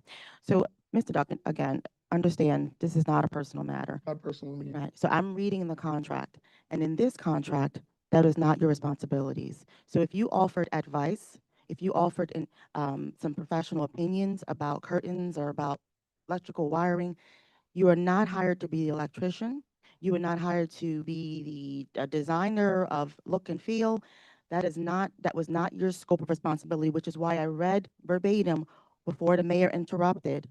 And I have more of your contract that it says in here, and none of it has to do with you and building the Performing Arts Theater in its design or anything. And I do remember when you stepped in about, I think it was the speakers, and you said, no, that's not the right ones, and we appreciate you offering your advice. However, you were paid for a theater that's not open, and that is not your fault. That's what I'm speaking about with the council and Mr. Harris, because they cut the checks. If somebody gave me $7,000 a month, I'm not going to say, hey, don't give that to me. You take it. I know why you took it, because they paying you. You're doing your part. Your part is, hey, I'm here. You gave me an office. It says it in here. We're going to give you an office. Did we give you an office at JFK, Yeah, sir? well, Yes, I we think, did. can I ask you a question? Let's be right straightforward. Yes. Are y'all in the entertainment business?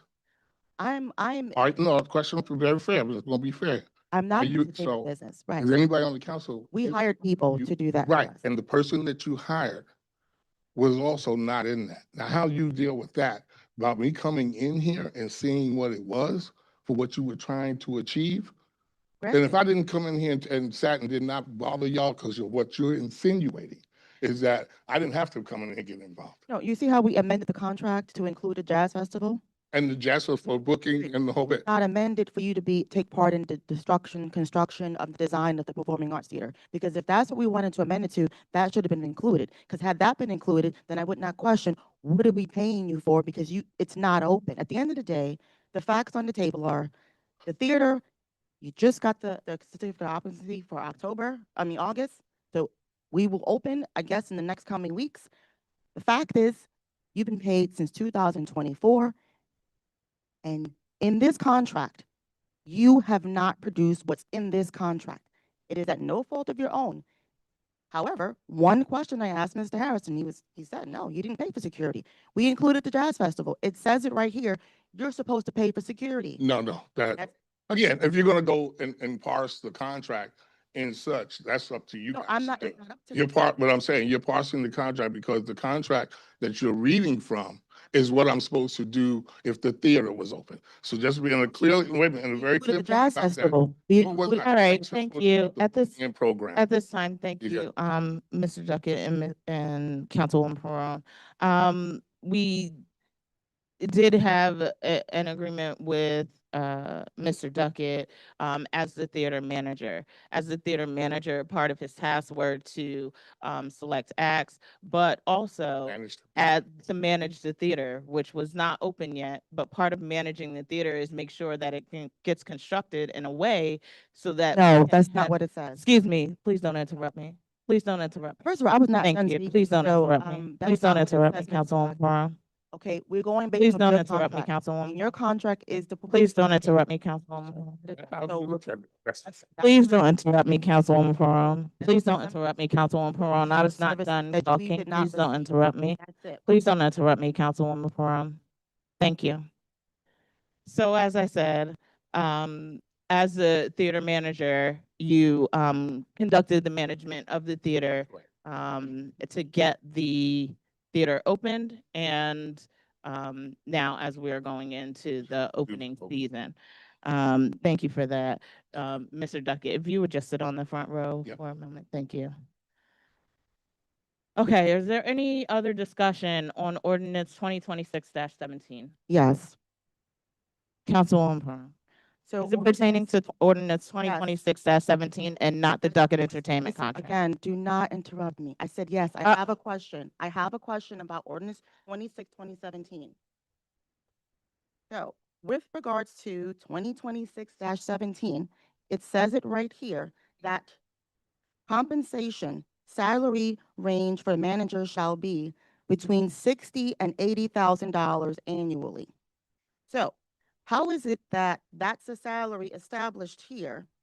And we've already paid over $200,000 in salary since 2024, including the Jazz Festival. So the salary here, can you explain the salary component of this as far as those figures? Because, yeah, that's what it says here on letter F. Mr. Harris? Mr. Harris. So that was the salary that was presented for the manager of the Performing Arts Center. The range for the salary to be $60,000 to $80,000. And there is nothing in this ordinance that says that person is Mr. Duckett. No, I know that. I know that. So, okay, so I want to be clear. So if this ordinance, I know it's an introduction. If this ordinance, once it gets to its stage, is approved, there is no more agreement with the Duckett Entertainment. As a matter of fact, as of June 30th, 2026, we're not renewing that contract. Is that correct? That's the plan, if this gets approved. That would be the decision of the governing body. Okay, so again, I want to make sure, well, here's what I'm trying to make sure, that we don't have another $400,000 bill that we're paying Mr. Duckett Entertainment, and we have an ordinance to pay somebody $60,000, $80,000 to do exactly what the contract says in Duckett Entertainment. I'm just trying to make sure we're not trying to do both, that we're trying to, the ordinance idea is to replace all of the money that was spent, and the place is not even open. Is that what we're trying to do? Is that the purpose? Because everything that I read in this ordinance is what I'm reading, what I read in the agreement that we have with him already. Thank you, Councilwoman That's- Peron. Mr. Harris, Thank you, Councilwoman. place it, Mr. Harris. Thank you, Councilwoman Peron. So disrespectful. Mr. Harris. Mr. Harris, can you answer the question? So the salary in the ordinance is to establish the salary for the manager of the Performing Arts Center. The contract for Mr. Duckett ends on June 30th.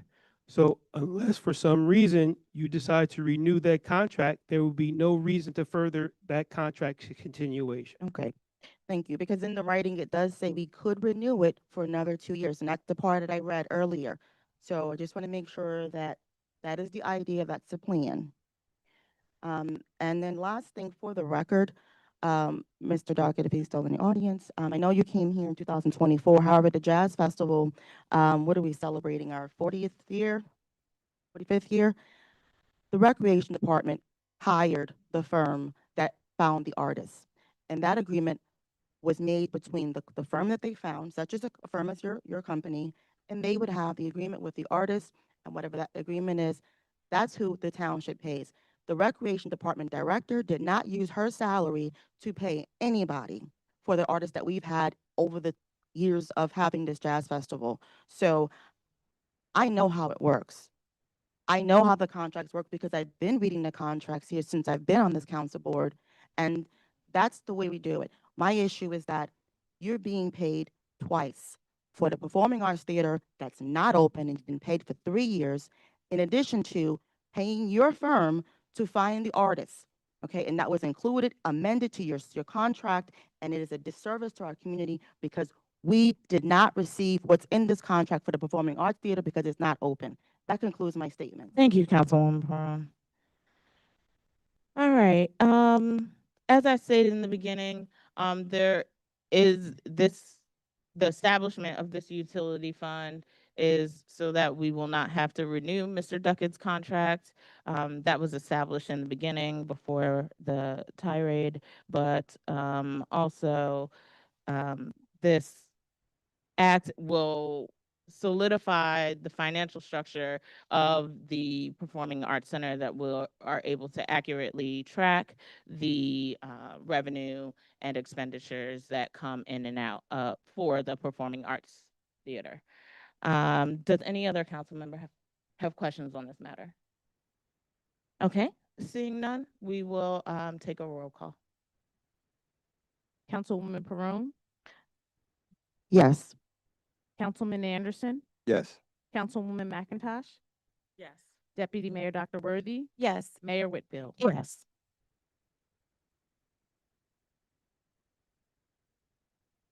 May I get a motion to introduce ordinance 26-18, an ordinance to improve municipal operations and efficiency through reorganization of departments by amending Chapter 3, Article 15 of the Township Code relating to the Department of Recreation. So moved. Second. Moved by Deputy Mayor Worthy, seconded by Councilwoman McIntosh. Any discussion?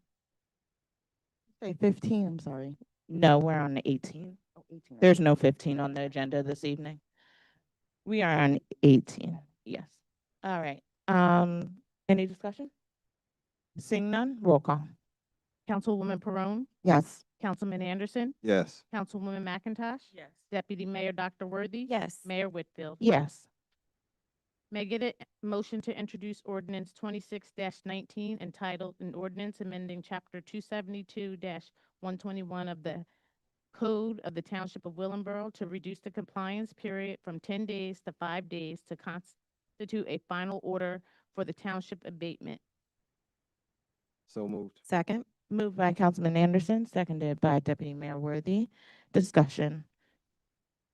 Mr. Harris, would Mr. Tunstall be able to come up and just talk a little bit about how that will affect operations? And I know for abatements like the grass and trash bins, this makes sense. but would the shorter time frame also apply to larger abatements? Good evening. That may take more time. Good evening, Mr. Tunstall. This particular ordinance only applies to grass, trash, things of that nature. There are various ordinances that have different timeframes. For example, any major maintenance issues are 30 days. There's minor issues like grass and trash are 10 days. However, if you wait 10 days and you already wait for the grass to be in a position where it needs to be cut, you add another 10 days to that, and now the grass is extremely high. So 5 is a reasonable amount of time, and that's why we're making this request. But it does not impact any of the other long-term repairs, if you will. All right. Thank you, Mr. Tunstall. Okay. Any other questions from council? Seeing none, roll call. Councilwoman Perone, Yes. Councilman Anderson, Yes. Councilwoman McIntosh. Yes. Deputy Mayor Dr. Worthy. Yes. Mayor Whitfield. Yes. May I get a motion to introduce ordinance 26-20 entitled an ordinance of the Township Council of the Township of Willingboro, County of Burlington, State of New Jersey, amending ordinance 26-14, amending chapter 370, article 17, supplementary regulations of the Code of the Township of Willingboro by creating a new section 370-94 entitled Optional Red Lid Additional Refuse Cart Program. So moved. Second. Moved by Deputy Mayor Worthy, seconded by Councilwoman Perone. Any discussion? All right, Councilwoman McIntosh. Just wanted to ask, Mr. Harris, it said something about, eligibility. Do we have a standard for eligibility? No, there is no standard for eligibility. Okay, so anyone who wants one can just get one. Okay. Yeah, we have 750 available, first come, first serve. First come, first served. Okay. Thank you. Any other questions? All right, seeing none, roll call. Councilwoman Perone,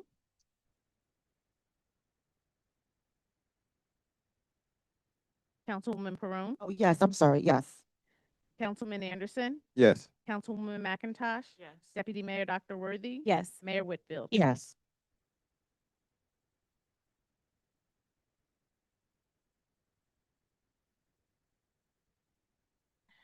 All right, we're moving on to the resolutions for this evening.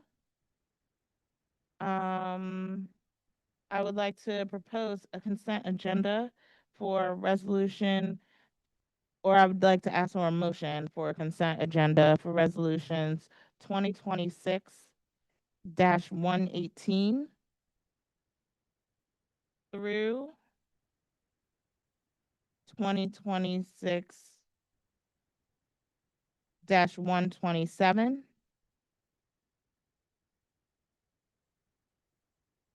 Also resolutions 2026-129 and 130.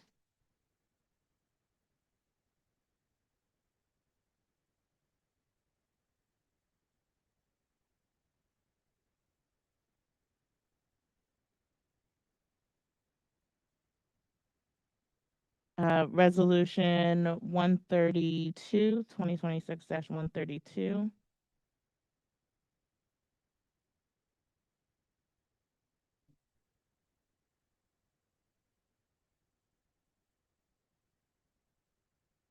And that would be it for the consent agenda.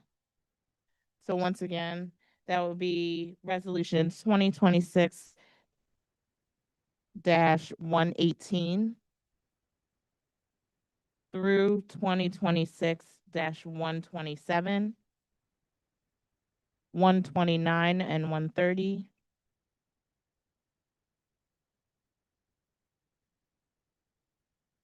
And 132. Oh, wait a minute. These are out of order. Yeah, because I had those ones pulled out, but they're in. All right. Let's pull out 128. 131. 112, 113, 114, 115, 116, 133, and 134.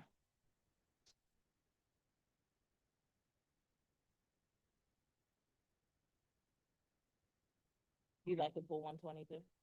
Okay. We'll also add 122 for the listable. Are there any other items from consent agenda that we'd like to pull? Right now, we're pulling 122, 128, 131, 112, 113, 114, 115, 116, 133, and 134.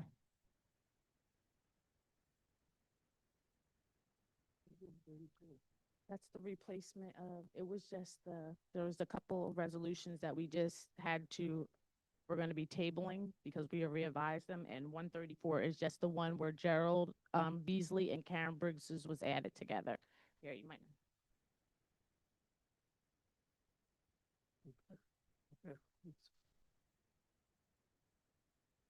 All right.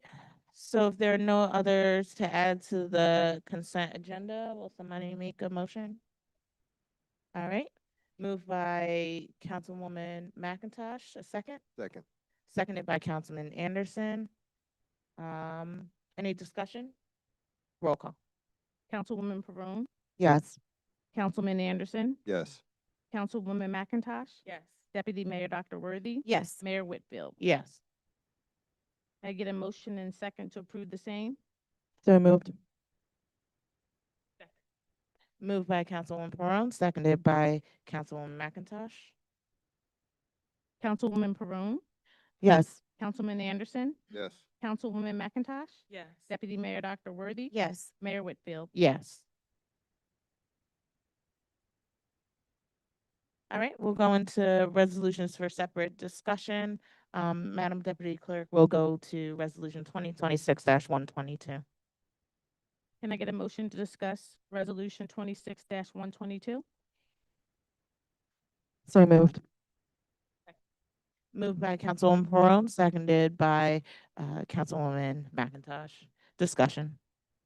I asked to pull this one because I know typically members of the governing body who are affiliated with some of the agencies on the ABC liquor license abstain. And so I just didn't want there to be an issue if we did it in the consent agenda. Just to give them the opportunity if they felt like they wanted to abstain. Okay, we have 3 entities that are included in this ABC liquor license approval. It is B Uno's, Foster's Military Lodge, and Rancocas Golf Course. Are there any council members that would like to abstain from any of those agencies? I would abstain. Foster's. Okay. Anyone else? All right. So at that time, you just abstain from that one entity, is that correct? Okay. All right, roll call. Councilwoman Perone, Yes. Councilman Anderson, Abstain. Councilwoman McIntosh, Yes. Deputy Mayor Dr. Worthy, Yes. Mayor Whitfield. Yes.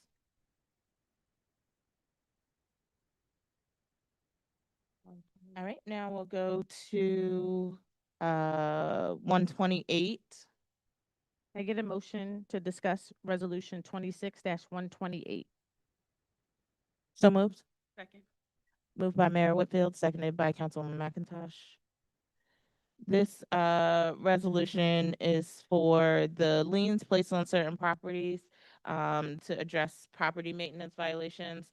I know I've received some calls this week about charges for ice and snow removal that are just hitting the list. I'd like Mr. Harris for you to address that, or call up Mr. Tunstall to address the delay in the submittal of those violations. Mr. Tunstall?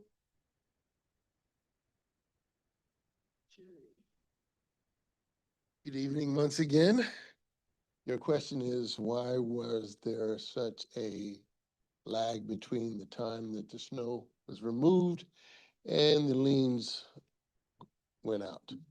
To be totally honest with you, there were so many liens that it took an extensive amount of time to review each and every one of them. But typically, the process is this.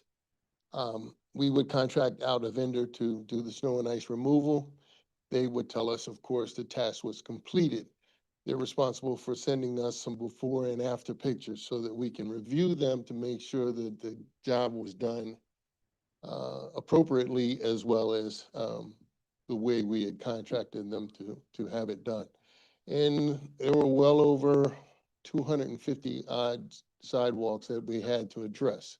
So it took some time. And to be honest with you, it was just a lengthy process. I think we learned something from this process. We would do things a little bit differently next time. Hopefully, people will be able to address their own sidewalks, but the process was a learning experience, if you will, because it was so many. The volume was more than the one person who was handling it could address. So that was the delay. Okay. Any questions from council regarding this? All right, thank you, All right. council, for your explanation. All right, Madam Deputy Clerk. Councilwoman Perone, Yes. Councilman Anderson, Yes. Councilwoman McIntosh, Yes. Deputy Mayor Dr. Worthy, Yes. Mayor Whitfield. Yes. 131. May I get a motion to discuss Resolution 26-131? Resolution amending the 2026 municipal budget. So moved. Second. Moved by Councilman Anderson, seconded by Deputy Mayor Worthy. Discussion. Mr. Harris, I know you wanted to call Ms. Diggs up to go over the amendments.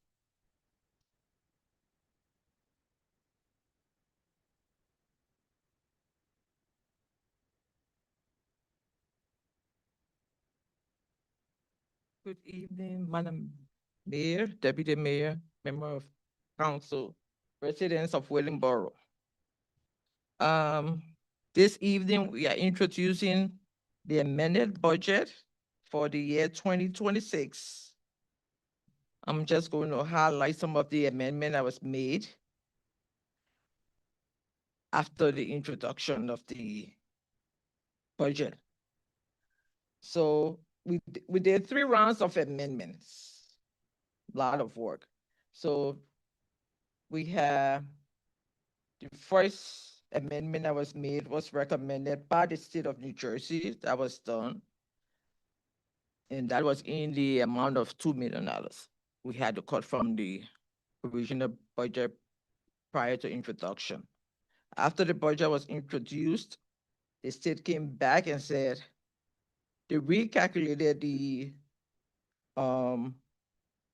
the state revised the calculation for the health insurance, the health care. And being that our municipality was at the maximum of the appropriation cap, we needed to adjust our budget by $345,000. So that means we had to cut $345,000 out of the budget. However, we already maxed in order to cut the 345. We were successful in cutting the 345, so we met the state requirement. So the governing body met for a couple of days in April. They proposed their own amendment. That was done. So at this point, we are introducing a budget with an average increase per household for the year of $167.73. And that equates to roughly 6.06% increase for the year 2026, which was prior to amendment was close to 9%. We did some lot of work, sharpening the pencils, and came down to $167.73 per year for an average household in the township of Willingboro. Can you say that number again one more time? $167.73, average increase Okay. per household. And Ms. Diggs, what is the main driver of that increase? Okay, so the main driver number one is the healthcare increase. How much did the healthcare go up by? Roughly 18% increase. And then the second driver was the pensions for police and fire. Retirement fund went up close to 4-5%. And then, of course, everything going on with the economy and utilities, gasoline, and everything else. But the two main drivers are healthcare cost increase and the pensions increase for police and fire. Any other questions for Ms. Diggs? Just one question. Councilwoman Pearl. I know we had a lot of discussion about Public Works needing additional staff. So was that included? And maybe Mr. Harris' question, but were the additional staff that the superintendent of Public Works requested, was that included in the budget? Yeah, 100,000 was included in the amendment for public works. Okay. Thank you. Any other questions? All right, seeing none. Thank you, Ms. Diggs. You're welcome. We'll go on to roll call. Councilwoman Perone, Yes. Councilman Anderson, Yes. Councilwoman McIntosh, Yes. Deputy Mayor Dr. Worthy, Yes. Mayor Whitfield. Yes.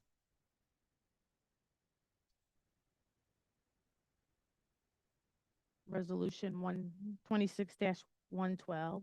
Yes. We're asking to table that one, because that's the one for Gerald Beasley. And so we had a separate one for Gerald Beasley and we had a separate one for Karen Briggs. But they're performing together, they're contracted together. And we did a new resolution, combining both of those. Right. So resolution 112 and resolution 114. Okay, so Yeah. I wanna, for resolution 112 and 114, those two that are going to be combined, I think I'd prefer, in order for them to not die on the table, I'd Yes, ask, and vote. for the council support in voting those two down. So I asked for Okay, so we'll do 112, 114, and then we'll come back to 113. Okay. Yes.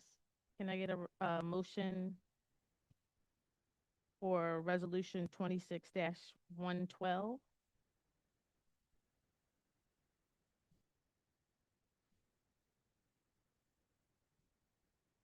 Go ahead. So moved. Second. Moved by Deputy Mayor Worthy, seconded by Councilman Anderson. Once again, for discussion, this contract was combined with the contract with Karen Briggs. So these individual resolutions will be voted down by the council. Roll call, please. Councilwoman Perone, No. Councilman Anderson, No. Councilwoman McIntosh, No. Deputy Mayor Dr. Worthy, No. Mayor Whitfield. No. Can I get a motion for resolution 26-114? So moved. Second. Moved by Councilman Anderson, seconded by Deputy Mayor Worthy. This is the same issue as 112. Roll call. Councilwoman Perone, I thought you said it was 114 was the issue. not We are in 112. 114.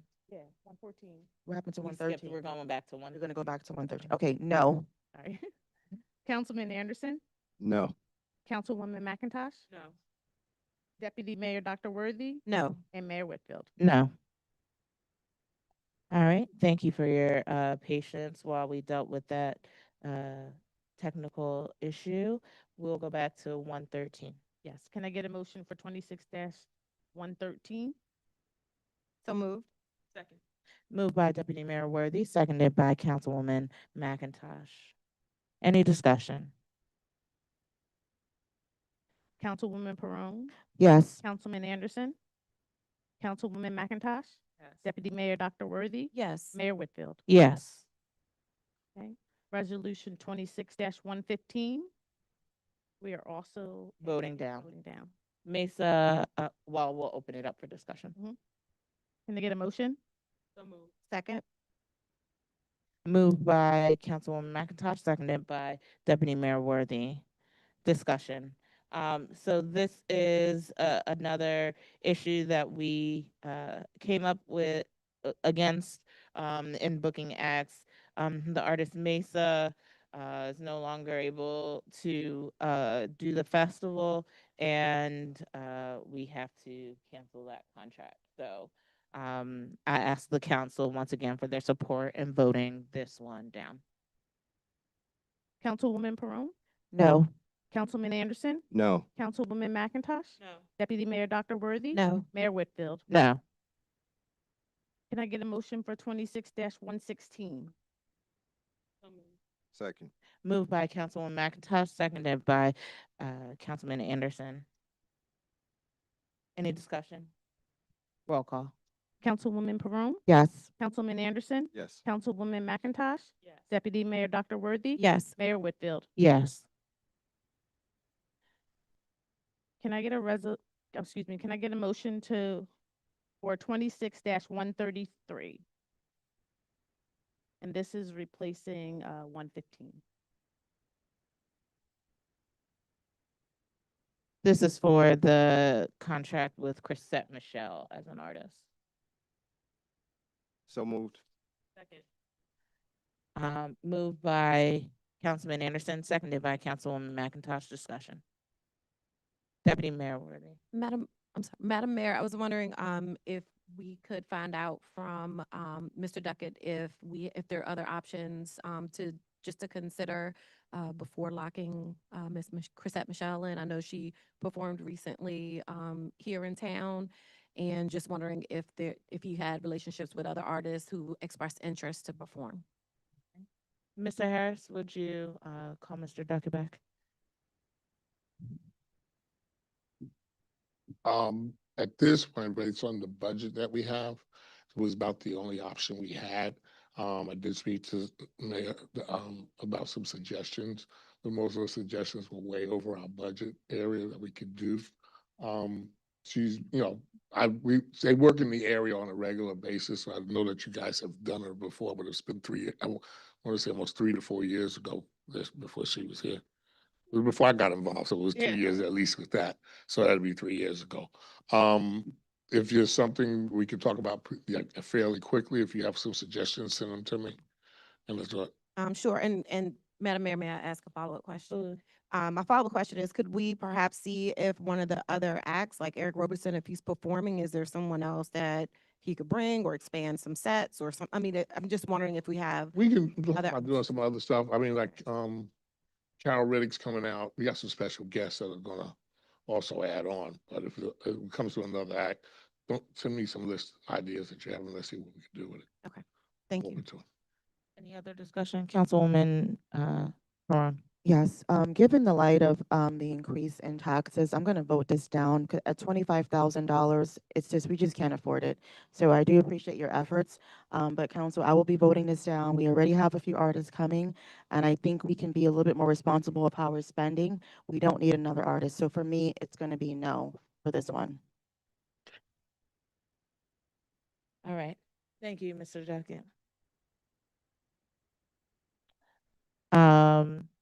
Thank you. I also had a concern with Chrisette Michelle, as I've spoken with Mr. Duckett prior to the meeting about my concerns. I also plan to vote this one down. All right. Roll call, please. Councilwoman Perone, No. Councilman Anderson, No. Councilwoman McIntosh, No. Deputy Mayor Dr. Worthy, No. Mayor Whitfield. No. Can I get a motion for resolution 26-134? Second.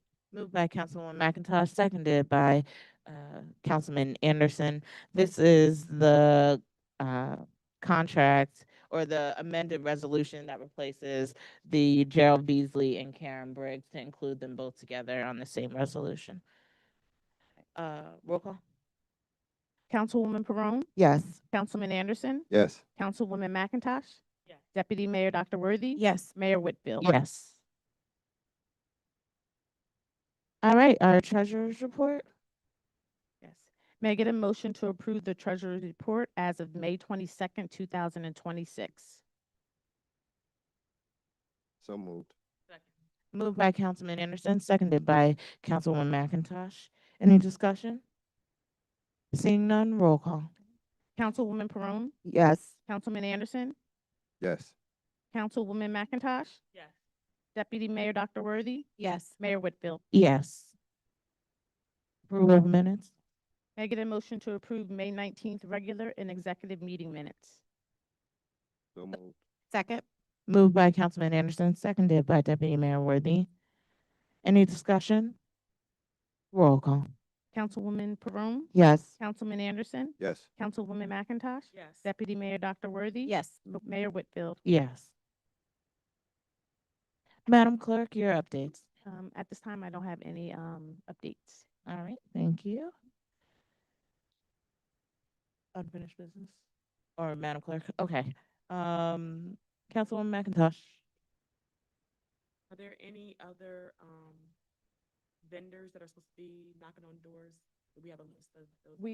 We don't have any approved since the last time that we had them. I can ask Donald to send me, but we don't have any new ones from the last time. So if there's anyone new that you see coming out, let us know. But who do we have? You know Who do we who have? Yes, we have Allied Expert. That's him? Oh, okay. Okay. All right. Any unfinished business? All right. Under new business, I did want to make a brief statement. I know there have been some development and news going around since our last council meeting regarding one of our council members. It will require some next steps by the council and some pre-planning. We will be discussing that during executive session today, and then may have a decision when we come out of executive session.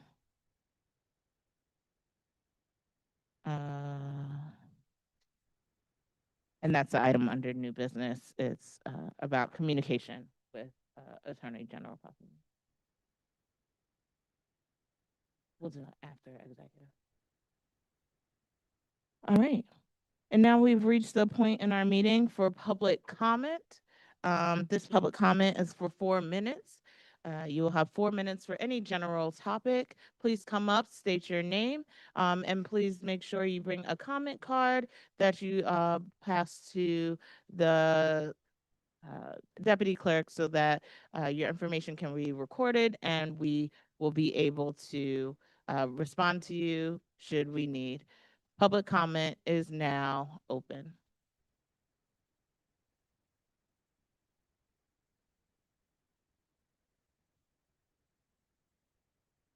As long as we have the comment card at, by the end of the meeting. So just to not hold up the meeting, you can come up and do your public comment first.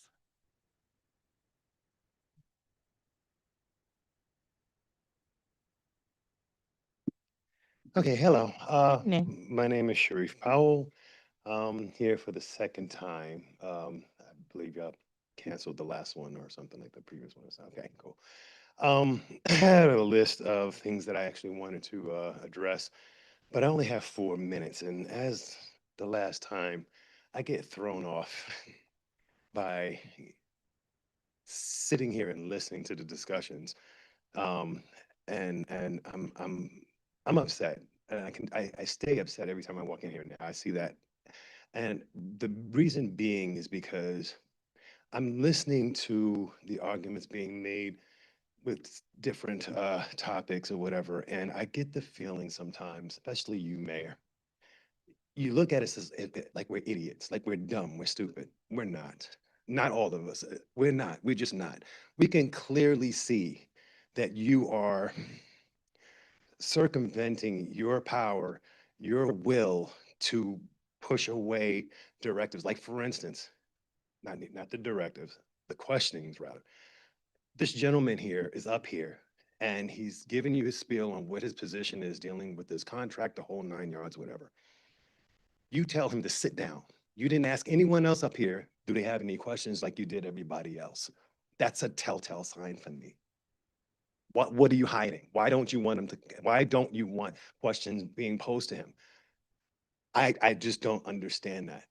I'm sitting here and I'm just like, I'm wondering when y'all took the positions that you're in, what was on your mind? Because I believe the intent was to actually do good by Willingboro Township residents. I think that's where it starts. But in positions like this, at some point, you start to sway. And I really don't want to sit there and make an accusatory scenario, but it's hard for me not to believe that there's not something nefarious, especially going on with this gentleman over here and you and whoever is making the decisions regarding what we call a contract. If the contract says one thing, that is it. That is law. It's written. What you may have going under the table, behind the back, or through the hoop, whatever, is irrelevant. It's irrelevant. The contract states what his position is, what he is supposed to be doing. Why are you sitting there making it look like, or trying to make it seem like it's one thing when in actuality it's written on the contract as what it is? Stick to the contract. Just stick to the contract. I don't know what other stuff that's going on when it comes to the monies of Willingboro, but I've heard so much over the years as far as embezzlement and all kind of other stuff, whatever. I've heard. I'm not saying I know. This is what I've been hearing. I've heard somebody went to jail for it. Right now, I'm actually looking at Mr. Anderson here, Councilman Anderson, and he's got a scenario going on. Why are you here? Why do you take these positions if you're not going to do right by Willingboro? That's my part. That's my problem. I have a billion things that I wanted to discuss, but this is not one of the things that I want to discuss. I have a list here of things that I want to ask you, but I can't get to it because of this. Why did y'all take these positions if you're not truly going to be about Willingboro and the betterment of the township? 32 seconds. That's all. I have a lot to say. I'll be back next week and I'll somehow get to this list. But come on, people, do better. Do better. Thank you, Mr. Powell. Any other public comment?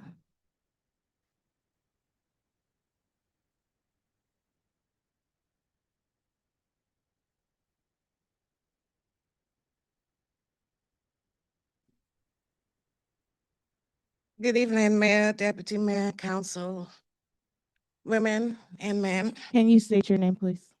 Dr. Providence. Some time ago, we talked about the grass growing at the side of the roads. And you said that the residents wanted flowers planted. But then I was thinking about it, and then I thought, we don't have enough staff in Public Works. We took this responsibility from the county because they were county roads. We planted the flowers, and I drive by them, especially in Beverly Rancocas Road, and they're not well maintained. To me, it's a waste of money. Even if the residents wanted it, some thought should have gone into the upkeep of them after they're planted. So I don't understand how that decision was made.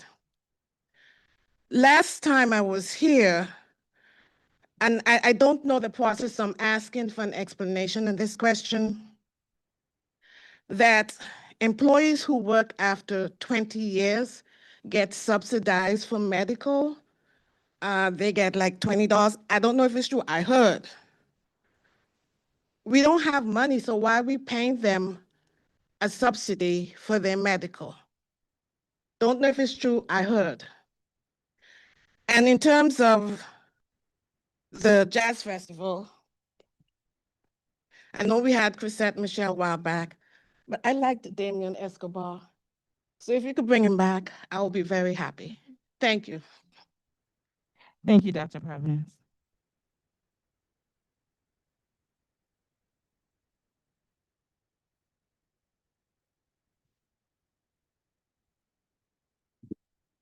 All right. Greetings, William Weston, 44 Bosworth Lane. It's always an honor to be in front of you all.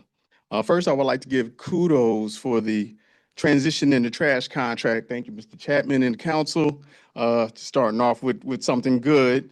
Also, I've seen some complaints about the sports apparatus resolution.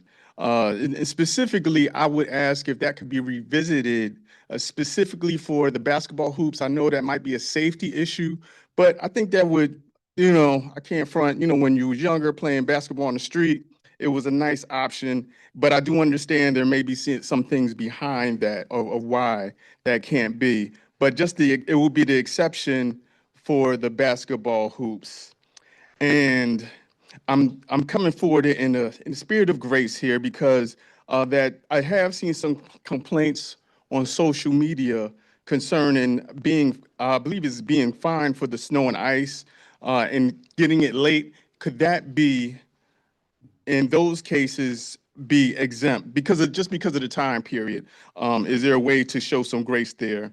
And I'm going to go back to something good. It looks like the streets in Buckingham are being paved, so that was nice to see. And I do a podcast, of course. So this question is specifically for the podcast. And in light of some of the current events, I do have a question for do you plan on stepping down, Councilman Anderson? And that completes my questions. Thank you. Thank you, Mr. Weston.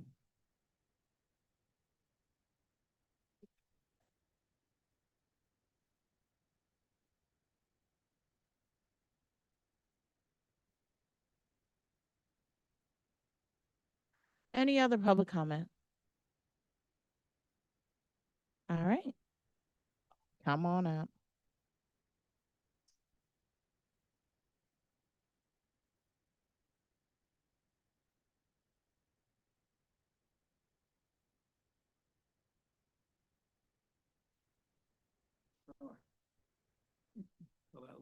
Mr. St. Hilaire is running the time, so he's watching you. I didn't start yet.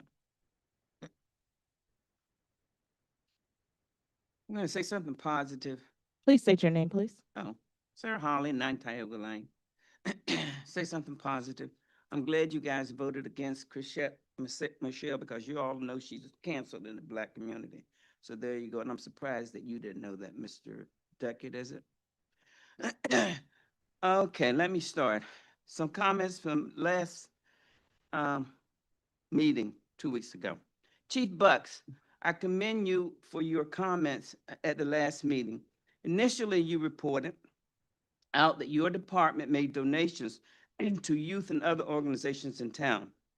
One assumed, I did, that it was public information since it was discussed under your report to council.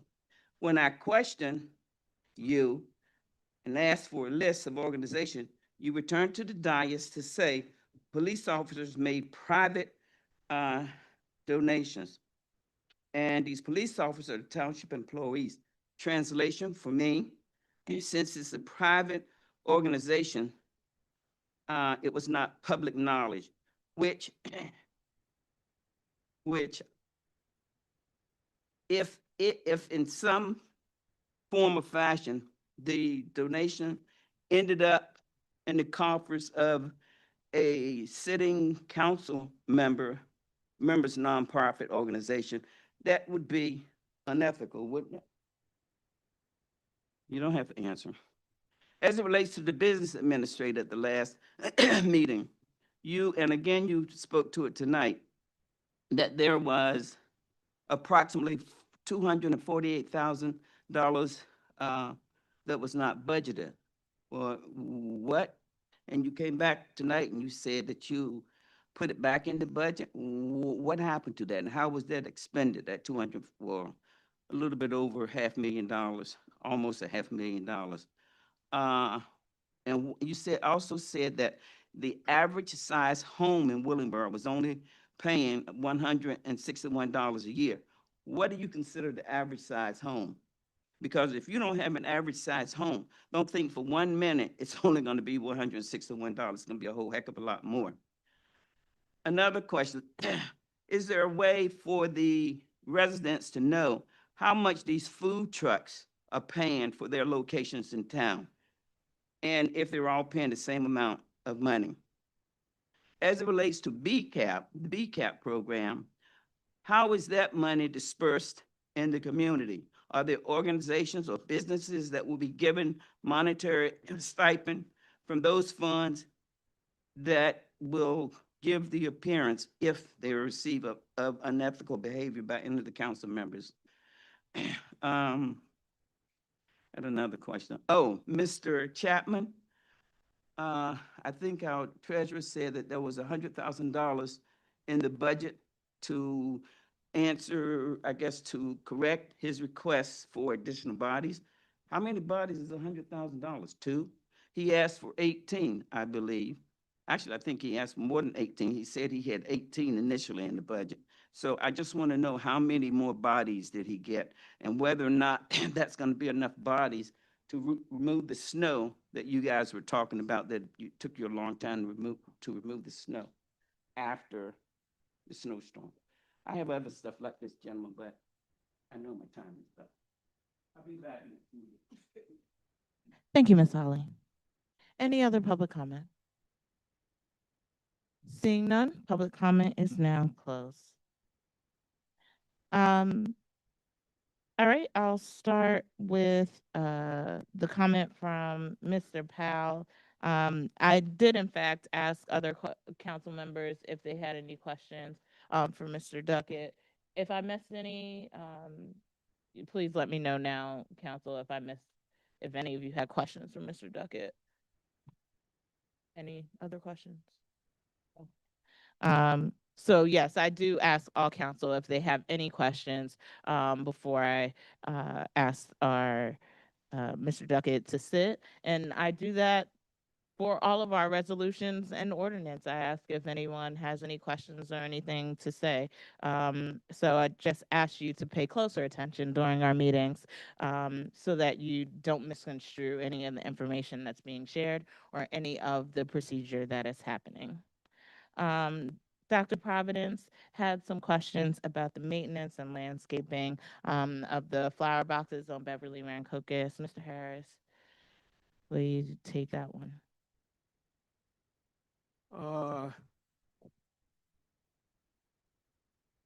I think did she have a specific question? I know she was making some comments and.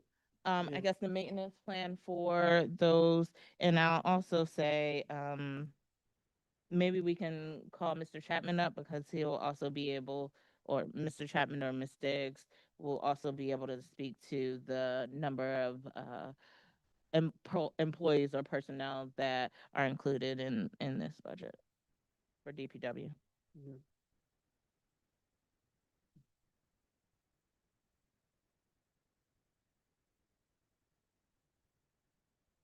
All righty. Good evening. Good evening, Mr. Chapman. So, Beverly Rancocas, Center Islands, as far as the, I guess you could say upkeep, I'm guessing you're talking about the weeds that you see growing up. Yeah, I figured that. Okay, so the Center Islands, we use lawnmowers to cut the grass. However, that's a, I guess you could say an individualized effort because we do just the amount of land area that we're required to cover, we just do not have the ability to have lawnmowers and trailers dropped off all over the location. So these lawnmowers that you see which is why we have a lot of wear and tear on our lawnmowers, is because they have to drive all around town to get to these particular locations. So instead of the mandated, I guess you could say customary hour time that usual lawnmowers get, ours get well over that because they're running and driving all day long. So they leave the shop and then they have to drive down to Beverly Rancocas, cut all of Beverly Rancocas, drive all the way back to the warehouse. That's why you see most of our guys having their lunch break in the field because they just don't have the ability to make it back in time to have lunch and get back to their location. In order to do the weed whacking of those particular areas, you will have to have another guy program, I guess, assigned to do that. We are trying to just assign all of the people that we have available to us at this current juncture. We have a few employees that are out right now due to disciplinary reasons. We have some that are out with medical issues. So we're trying to get around as much as we can. We're also strapped with all of our different events right now. It's summer season, so all of our setups with banquet halls and events that's going around. So we're trying to allocate all of our resource and personnel the best we can. So sometimes those weeds do grow up more quicker than we can get to them, but it is on our radar to get there as quickly as we can. All right, thank you, Mr. No Chapman. problem. And Mr. Harris, can we ask Ms. Diggs to come forward to talk about the personnel and DPW?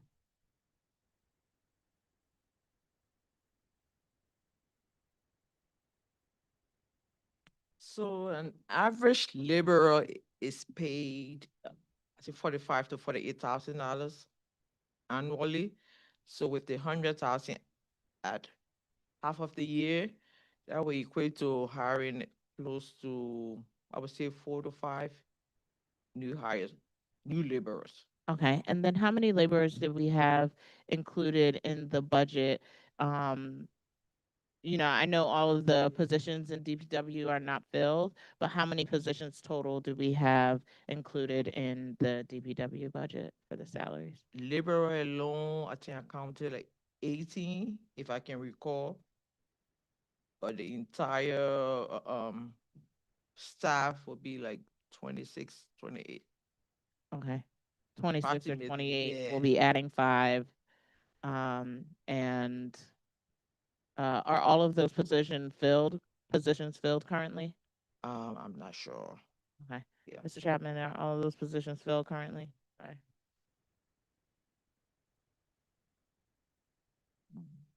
All right. So right now we have administrative staff of 1 director, 1 assistant superintendent, 2 office clerks, 4 supervisors, which none of those count towards the actual labor of anything. So that's what, 8 people right there. 4 supervisors, 7 truck drivers, 3 repairers, 2 mechanics, 2 public property and buildings workers, 10 laborers, and 2 clean communities workers, which are part-time employees. And all they could do is litter abatement. Those are the ones that you see picking up trash on the side of the road. Their job duties are basically limited to that because that's grant funding that we receive for that, and we can't use them in any other way. So as of right now, we have 32 total departmental employees.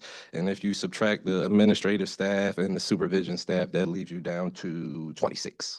Okay, so you have 26 laborers. 26 total, yeah, so just 10 laborers, 10 3 laborers. mechanics, 3 repairs, and 7 truck drivers. Okay, and then how many are out on leave and Okay, positions are not filled currently?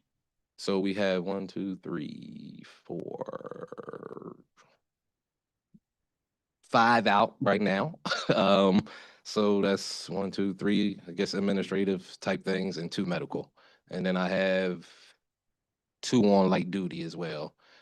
So yeah, we're pretty strapped, to say the least, but we're making do. So we have included in the budget the allocation for additional employees for DPW. And I know, it's a trial and error period with hiring some of those employees. So I hope they work out and we'll be able to keep them on board. And Amen. all right, thank you, Mr. Chapman. Does anyone else have any other questions regarding that? Oh, yeah, well, no. No, I'm saying anybody have any questions, I'll walk away before you ask your You're good, I think. Thank you. Okay, Mr. Harris, there was also a question about the health insurance for retired employees. So in our collective bargaining agreements, employees that have 25 years of service with Willingboro do get reimbursed 50% of their health insurance after retirement until the age of eligibility for Medicare. All right. Thank you for that. Mr. Duckett, there was a request from Dr. Providence to bring Damian Escobar back. I don't know how possible that is, but I did enjoy him as well. We had something from Will Weston, a request to revisit the basketball hoop ordinance. I know Mr. Tunstall was re-looking at that. Mr. Harris, would you be able to expand on that a little bit? Mr. Tunstall?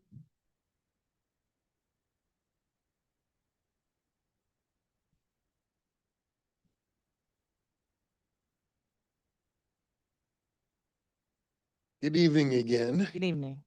So we've discussed this in some length several times. The issue with the ordinance, the way it's written, is it encompasses all sports apparatus. It does not single out basketball courts. So the ordinance would need to change to remove basketball courts from the ordinance, and we'd have a separate ordinance for basketball courts altogether. Once again, the ordinance says sports apparatus. So that's soccer goals, that's trampolines, that's everything. Doesn't say basketball courts, it says sports apparatus. So that's the problem, that's the issue. To address it, we need to pull basketball courts out and address them individually. And I have not received any directive to do that. So I haven't done it. All right, thank you, Mr. Tunsil. And I know we have discussed this before.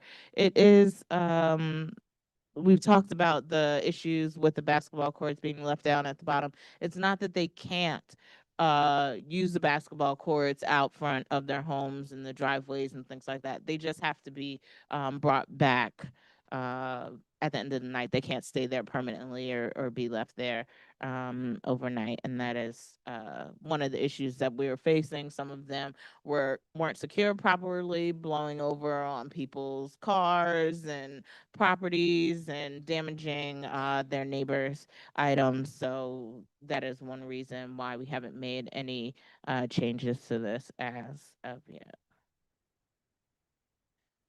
All right, we'll go down to the donations about the police department. I know Chief Bucks, you had spoke a little bit about it before. Do you have anything else to add regarding that? I'm not sure exactly what the specific question is, but they're all nonprofit organizations that our community engagement kind of helps us out to pick with, and we make donations monthly to different organizations, like examples, PAL, Wrestling, Willingboro Wrestling Club, the Susan B. Komen for breast cancer. We've done testicular cancer, Wounded Warrior Project, different veterans groups. So. Okay, so those donations are by the not using public funds. Correct. They're right from the officer. Okay, right from the officer. So our officers are donating to support Yes. the organization. All right, thank you. Correct. Thank you, Chief Fox. All right, we had a question about the 248,000 not budgeted. I think that might have been grant funds, but I'm not sure. Mr. Harris, were you able to catch her? I don't really know what she was referring to. Okay. I'll ask you to contact and speak with Ms. Holly offline so that you can answer her questions regarding that amount of money. Also, I know there can be a scale with the amount of money that is tax increase. The average number is a certain number. Do you have a scale of what that will be for the price of the homes?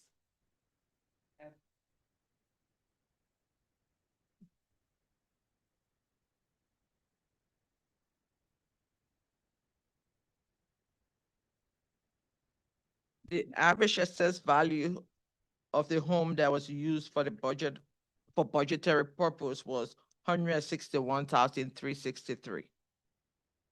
Okay. That equates to $167.73. Okay, and that's based on what home value? 161,363.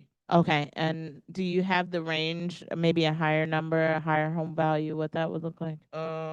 For home, you can throw one into me. 225,000 will be $233.87. Okay. 300,000, please. Hmm? Do you have 300,000? 300. Yeah, I have 300 will be $311.83. Okay. And if you have any other questions on the scale of that, you can contact Ms. Stiggs or Mr. Harris, and they'll be able to let you know what those that increase where the home price will be. Thank you, Ms. You're welcome. Right, and that's the assessed value, not the market value. Right. There were some questions about the BCAP money, how that is being spent. Mr. Harris, would you be able to call up Mr. Lowry to answer that?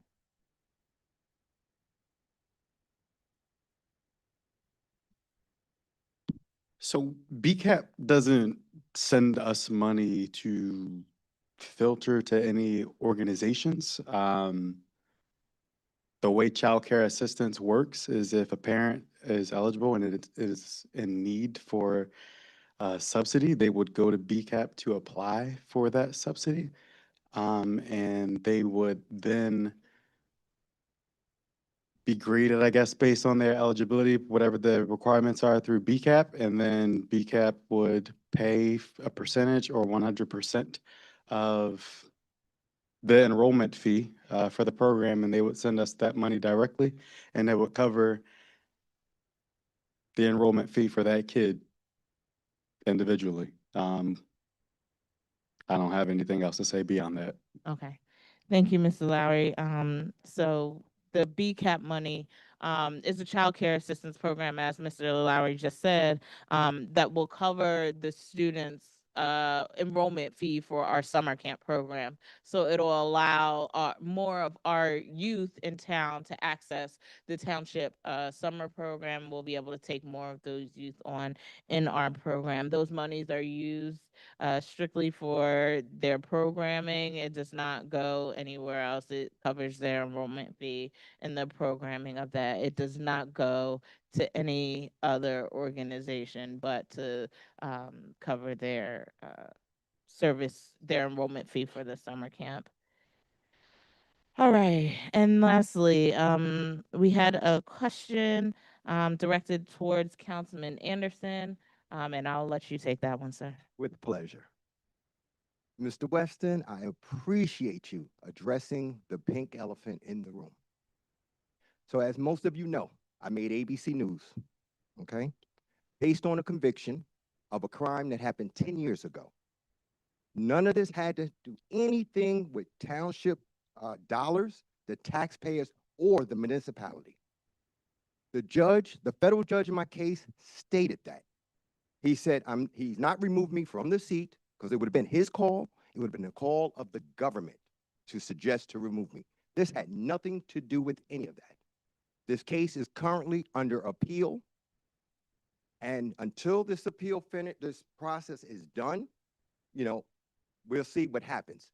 Yes, he sentenced me to time, and that still didn't allow him to take the seat. If the seat is to be removed, there needs to be additional actions, additional motions that need to take place. All this was in the paper. There's no secrets here on my end. Once again, there are many people that you've heard of that went to jail for years.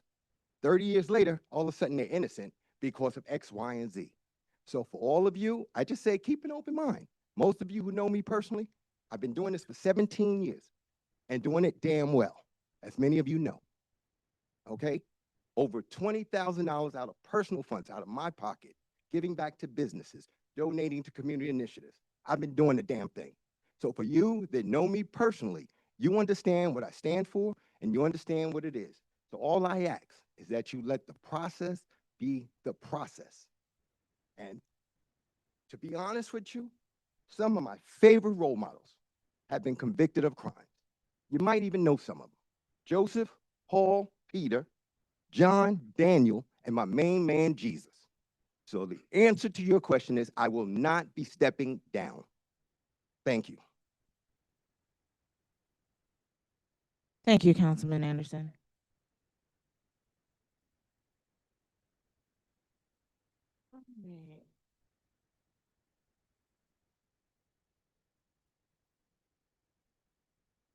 All right, that concludes the general business of the council meeting. We do have some items to discuss in executive session, and then one more item to discuss when we come back out.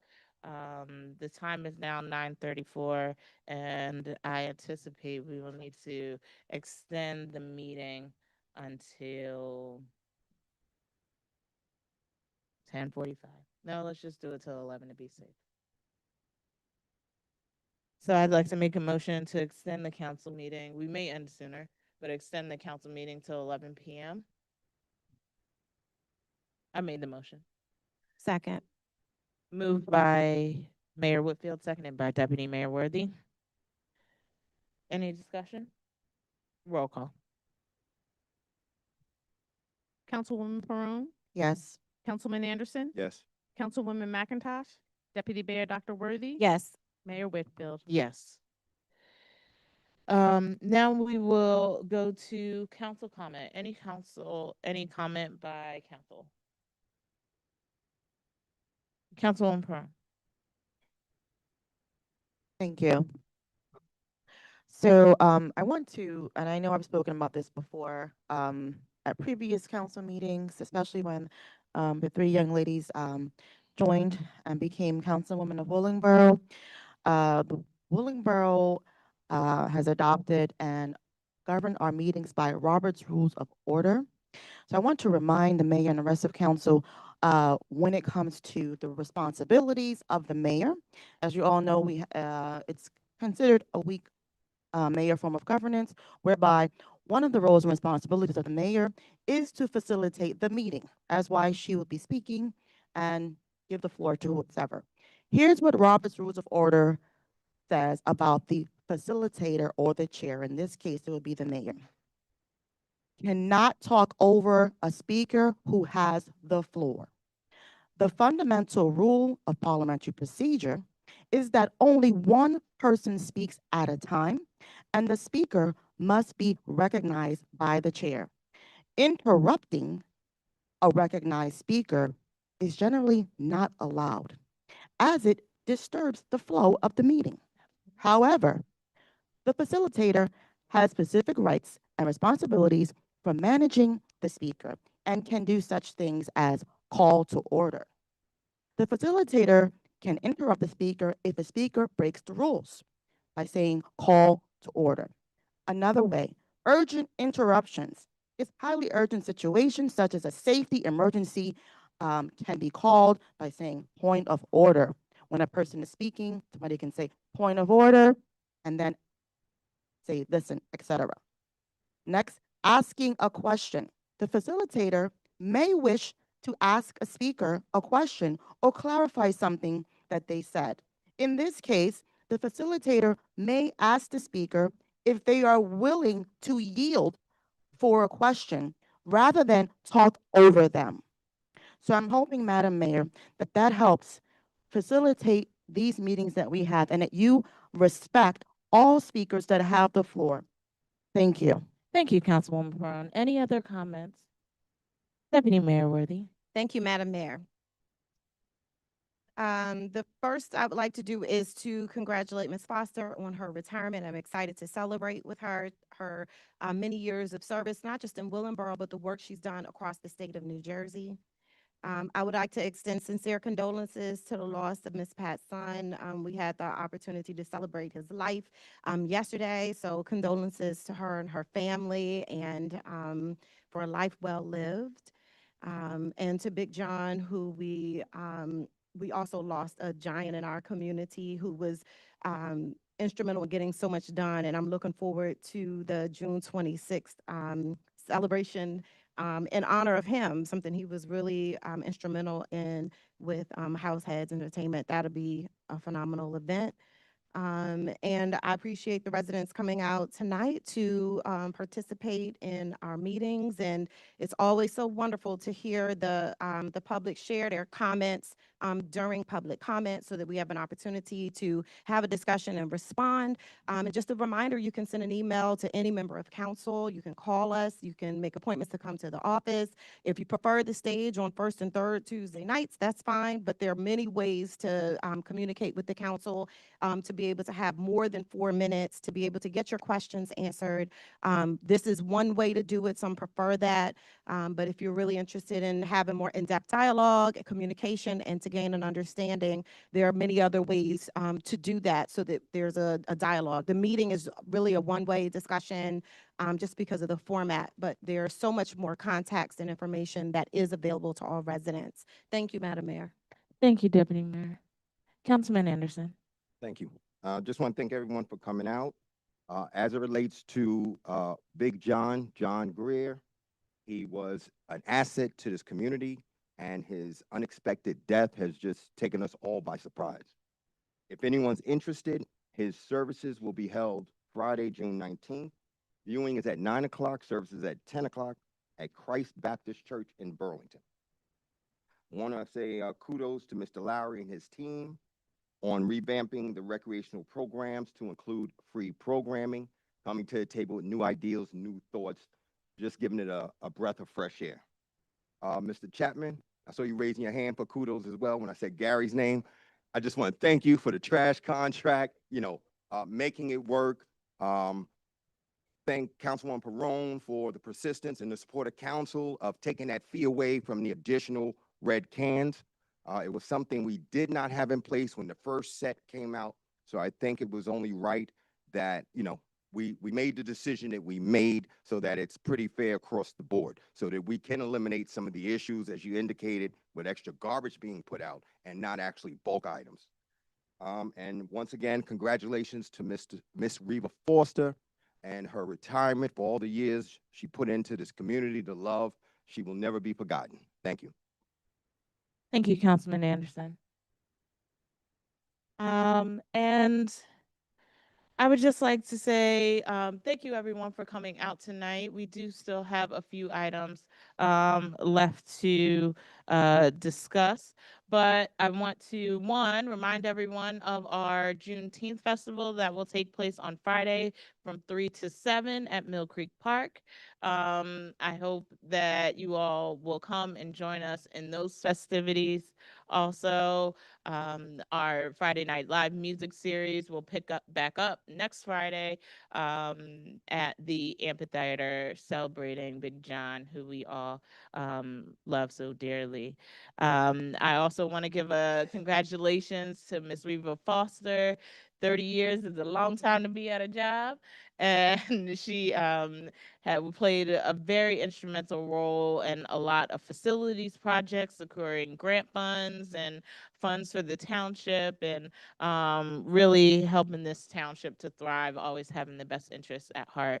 So thank you, Ms. Reva Foster, for all of her hard work, dedication, and her legacy will live on through the Reva Foster Senior Center at JFK. I also wanted to just address a point and thank Councilwoman Perrone for reading that part of Robert's Rules of Order. I hope that you also listen to the point that you just read and do not interrupt other people that are talking when they are talking, and allow them to get their piece across as they allow you to communicate your ideas as well.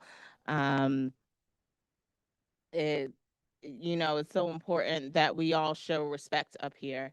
And while some people may try to overtake the meeting to get their point across, that is not the conduct that we looked and that we seek to have from our council members. We expect respect from all council members to all council members in letting them share their ideas. So it is especially disrespectful when you continually interrupt someone that is trying to speak and not allow them to get their point across.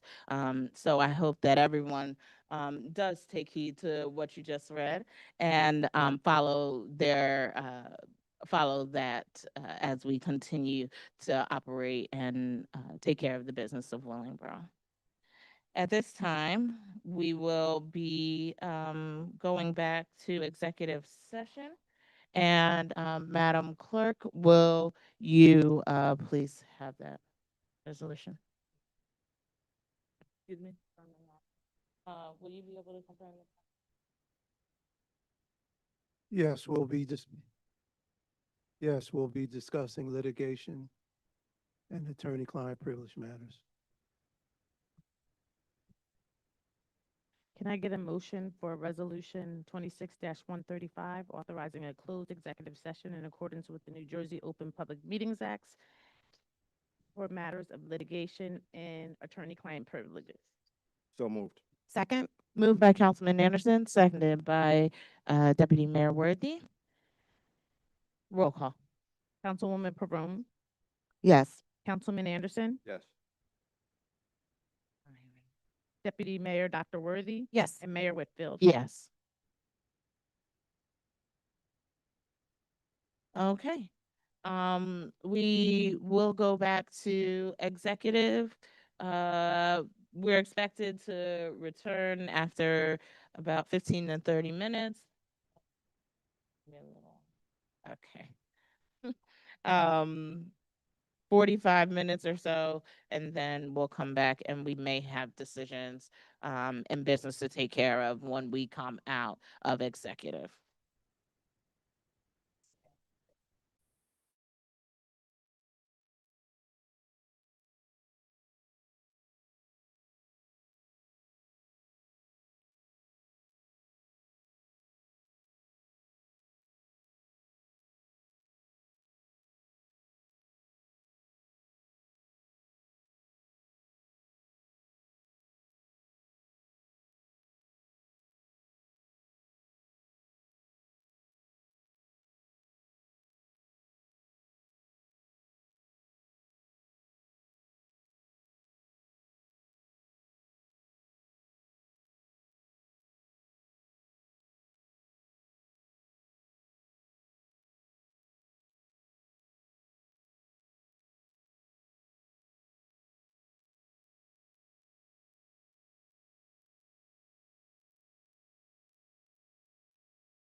All right, Madam Deputy Clerk, we are ready to exit executive session. Can I get a motion to come out of executive session? Second.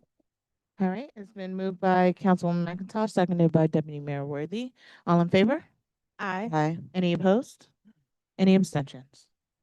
All right, we are now back in public sessions. Thank you for your patience. We have an order of business, a vote to take. We did discuss the matter concerning Councilman Anderson in executive session in order to gain clarity so that we may plan properly. Should the seat become vacant, I ask for council support in submitting a letter to the Attorney General in order to gain clarity on their plans on any orders of forfeiture or things that they may be planning to do, so that we may be able to make our steps and take the proper steps that we need to meet other deadlines concerning the seat. I'd like to make a motion to submit the letter to the Attorney General seeking clarity. Second. All right, it's been moved by Mayor Whitfield, seconded by Deputy Mayor Worthy. Is there any discussion? Okay, seeing none, roll call. Councilwoman Perone, Yes. Councilman Anderson, Staying. Councilwoman McIntosh, Yes. Deputy Mayor Dr. Worthy. Yes. And Mayor Whitfield. Yes. All right, so that letter will be sent, we'll coordinate with our counsel, Mr. Holt, and making sure that letter gets sent. We have one last order of business. There was a request from council members to discuss Mr. Harris's terms of employment and his position here in Willingboro. At this time, I'll open the floor to any council members that have information that they would like to present. Madam Mayor, if you would allow me. Councilman Anderson. So back in March, there was a conversation had regarding a waiver that had been issued to Mr. Harris previously. I believe that resolution is 2025-89, where the mayor and council that by the mayor and the council shall be granted a temporary residency waiver of up to 365 days effective immediately. That was on March 18th. So as we began to come up upon the 365th day, we had conversations in which we did speak to Mr. Harris, asking if he had any plans, because nothing had been reported back to the council. At that time, he indicated, he wasn't sure what he would be able to do. So the council at that meeting voted to extend the waiver for 30 additional days. That resolution is 2026-83. I believe everybody has the packet. So I believe it was on or around about April 2nd of 2026. Notification had been sent out to council members. That notification was a copy of a residency change from the Division of Motor Vehicles. What threw up the first red flag for me as I started to look at the document was that it identified an address, but then it identified a mailing address. So I just thought it was just odd. But then conversations started to surface that it was quite possible he did not reside at that address, only because his nephew was commuting back and forth to his current address. So after about 2 weeks or so, I said, you know what? I looked up the address. I said, let me just take a ride by just to see. I saw the property. The property appeared to be in somewhat distress. So then I went online, I did some Googling to see who the owner was, what the status of the property was. So I saw that the property was in some sort of foreclosure proceedings and so forth. So then I continued to, go by to see if I saw the car on weekends. So when I didn't see it, then I started taking pictures, of the property timestamp, different hours, different days, different times, just to see if that was correct. So when I did not see that there, I went on to Yelp, reached out to the homeowner because I did see the homeowner one evening pull into the driveway, so into the garage. So I knew somebody was there with the vacancy, the way it looked. So I spoke to the homeowner and I asked him, I said, hey, identified myself, who I was. I said, I got some concerns. I just want to make sure nobody's using your address in a false type of manner. He went on to explain that the house was not a rental property. He explained that he was the sole owner of the property. He explained that the property was not vacant. After some conversations, he says, I do have a tenant. And I said, oh. He said, the tenant is never late on their rent and so forth. So I said, by the way, would you be able to share who the tenant might be? So then he provided the name of Mr. Harris. So after I got off that conversation with him, during that conversation, he explained to me that he knew Mr. Harris's sister, that they were ministers or brothers in the ministry. So I said, oh, okay. So then he asked me, he said, well, what's going on? He said, I don't want to be a part of anything. I said, no, I'm just trying to get some information just to see, what's going on with this, what I'm trying to figure out. So he said, okay. And we got off the phone.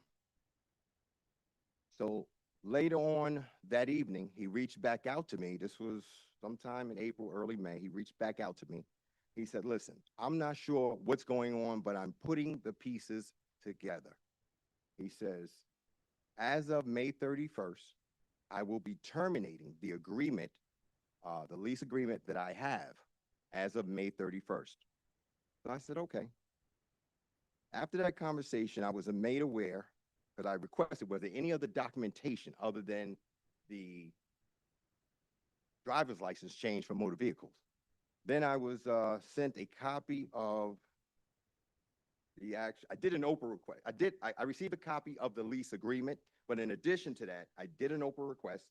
And in looking at the Oprah request, it was identified that there was a conversation had with this gentleman, Mr. Gail Scott, and indicated, once again, it wasn't a residency, it wasn't vacant, and that he occupied the property. I also received some information regarding the property itself through a les pendants, which meant that the bank was involved. So there was a lot going on with the property. But then I went and took a look at the ordinance. And so based on our ordinance in Willingboro, we do not allow individuals to rent rooms in Willingboro. There are no boarding houses in Willingboro. So when I saw that, and then when I received a copy of the actual lease, the lease stated, it says, property tenant.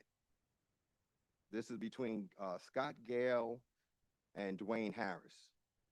Property tenant agrees to rent from landlord, and landlord agrees to rent to tenant a single room, 24 Essex Lane, Willingboro, New Jersey. The tenant agrees to pay $200 for rent. So when I actually saw the lease agreement, that goes against our ordinance. And so now it was real concerns. So what frustrated me was that back in March, there was an opportunity to sever ties because of the residency requirements weren't being met. And we kind of said, no, let's provide an opportunity. Huh? Oh, y'all said that. Okay. You know what, Dr. Brewer. So it was kind of like, let's provide an opportunity to try to make this work. He did explain, I cannot afford anything in Willingboro. He opted to move to, or attempt to move to Edgewater Park. I believe the Orchards, if that was it. It was decided, no, you're a township manager in this town. We pay you a great salary. You need to have residency here. His initial response was, that can't happen. I can't do it. You know, I got financial constraints. I can't do it. So when this popped up 2 weeks later, it was just, what's happening here? So when we gave him that opportunity in good faith, then I realized on April 2nd, he sends this information out, and it does not establish residency here. So he did not adhere to the 30-day extension by getting residency. That is not considered residency. So I waited. So on May 22nd, I emailed my colleagues a package because I knew on May 31st, the lease was going to expire. So I said, let me give him an opportunity to see if he comes to us to say, hey, I have a situation I'm looking at. He never did. So if this had not come to the table, he would have had a lease that was, based on what he presented, a one-bedroom lease that goes against our ordinance, that had been expired and still would not have met. But I thought from, and this is just my opinion on how I thought that the trust factor there, because if nothing else, you could have said to us, just like it was stated early in March, you got to talk to us. You didn't talk to us. You didn't say I'm having a situation. So the assumption would have been, if we didn't bring it to the table back in March, maybe it would have never come out. Then May 31st, I was thinking, because I shared with the colleagues, I said, I don't want to do anything until we see if he comes forth. But once again, he did not come forth. Now, Mr. Harris and I, we've had our situations where I felt that everything wasn't always honest. I always say to council, we're only as good as the information that we receive. But right now, for me, the distrust of what just happened after we tried to extend an olive branch, and it just wasn't accepted the way I thought it would have been accepted. So for me, when I look at this, we are still paying him.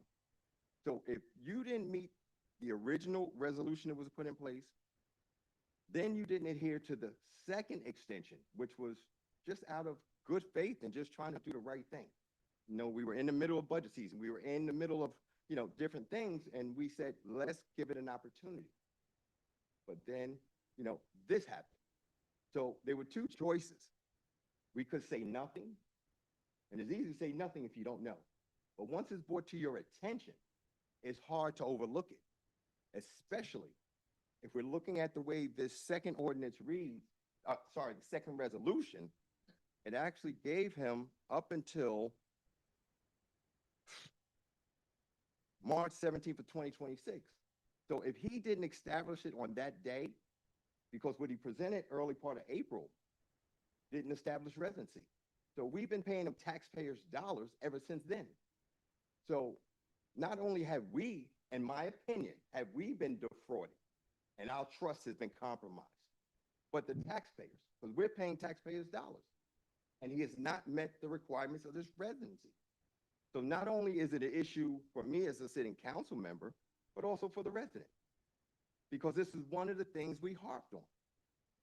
We were kind enough to do, a waiver, of which we thought was in good faith because of concerns. We attempted to, once again, put a safety net out there, looking at the whole picture, not knowing what we would do if, he had to be replaced. And then it was brought to my attention. They said, God forbid, what if he drops dead? Then what? You still got to find somebody. So it was just a number of things, but for me, it was just what I'm going to consider. And I'm speaking for myself. It was just the deceit that I felt that was exposed, that was expressed. It goes along with other complaints that I've had with Mr. Harris, other issues that were brought to the table, and it all falls back to the same thing. So it's for me, I just needed this to bring this to the attention of, we did ask him, we did write Mr. Harris. He opted to have a public meeting to discuss it in public. Yeah, thank you. Thank you, Councilman Anderson. Does anyone else have anything to contribute to the conversation? Councilwoman McIntosh. These ordinances were from 2013, 16. I don't remember this being an issue with Walter Howard. I don't know if this is an issue with, well, Sharon Rogers did live here, but for Vogel, I don't remember that being like the priority, a priority issue at this time. If we have other things that you're not pleased with Mr. Harris, I think that should be by itself, but this, I don't think we've enforced this equally among everyone. So that's my concern. My also other concerns are, is this a curable thing that we can cure? Also, the tactics of finding out, I give you your kudos for doing it, but it seems a little bit, maybe fall under intimidation a little bit. So those are my concerns. But my major concern is that we have not enforced this equally among other township managers. So,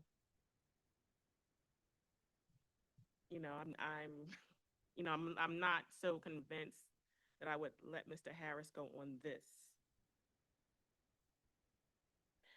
Yes, Mr. Harris, you can provide a response. Thank you, Mayor, and I appreciate the opportunity to present my side of the story. Councilman Anderson always has a way of presenting a story the way that he would like it laid out, which is not actually factual. The facts surrounding the search circumstances are absolutely correct, undisputable. There was a waiver granted, there was concessions, and the directive from the council was that I was to establish a residence in Willingboro, and I did that. I submitted my lease agreement, which was a 2-year lease agreement with a friend of my sister's who was an attorney, just as was suggested. I submitted the driver's license change of address submitted with the Division of Motor Vehicles. I submitted my voter registration change of address submitted with the Burlington County Board of Elections. I submitted those documents to our legal counsel, presented them to him, and I asked him, does this satisfy the council's requirements? And I left it up to him to make a decision as to whether or not it did or did not. And I received no response from our legal counsel either which way that it did or did not. I was shopping one Saturday in Ollie's, and I got a call from Mr. Gale. And he said, Anderson, who is Anderson? And I'm like, Councilman Anderson in Willingboro.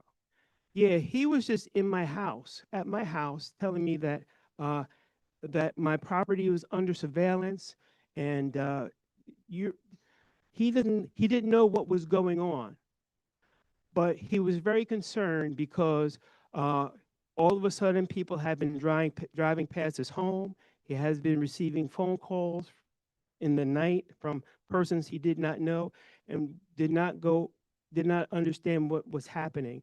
And he kept saying, this Anderson, who is he? He came to my house, knocked on my door, was asking him all kinds of questions, and he's like, he doesn't know what he's doing. He was making comments about Mr. Gale being married. Mr. Gale was not married. I don't know what his financial situations in the house and all that other good stuff. I wasn't aware of any of that. But yes, I did have an agreement to rent space with Mr. Gale. And I said to him, I will have a conversation and work it out. I received a text, and I can go get my phone and show you the text if you would like. Now, 20 minutes later, And he said, Mr. Harris, he said, Dwayne, I'm really sorry, and this doesn't come lightly, but I really do not want to get involved in the politics of Willingboro. I'm going to have to cancel your lease. I will not collect any payments from you. So it's not that he canceled it. However he laid it out, it didn't happen that way. The reason the lease was canceled because of the involvement of the council in this investigative process. And Mr. Anderson was absolutely correct. I did not initially come to the council because I was very, number one, disturbed that this had happened, that the council was investigating or whatever was going on, and I had to get some counsel, some direction. And there was subsequent discussions about what was appropriate, what was not appropriate, and my attorney absolutely agreed with what the councilman was saying as far as your ordinances, the way that your ordinances were written. Did not really provide for a temporary type of housing situation. So his recommendation to me was to go and find an apartment or something with a little more permanency to it. And that is what I began to do. Unfortunately, the very weekend after the week after I started that process, I ended up in the hospital. And I was there and out of work for a week. But since I have been back, I have submitted a rental application at Rittenhouse, and it is pending. There was nothing available in the Avery.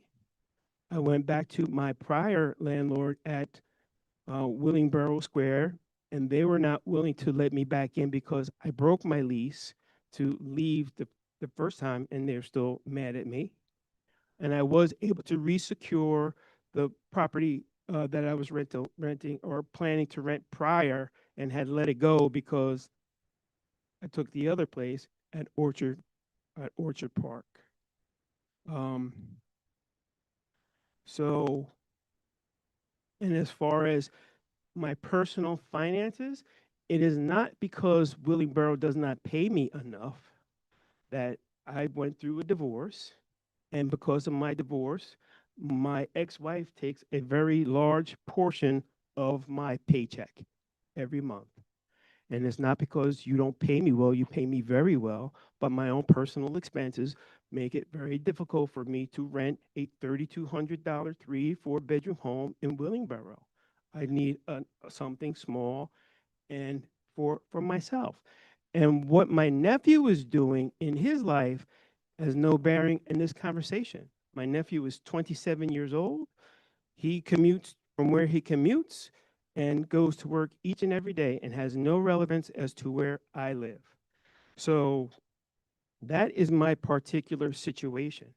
And as I said before, and I did not ask the question, or I guess my question was to you prior, what if I cannot make the 30-day requirement?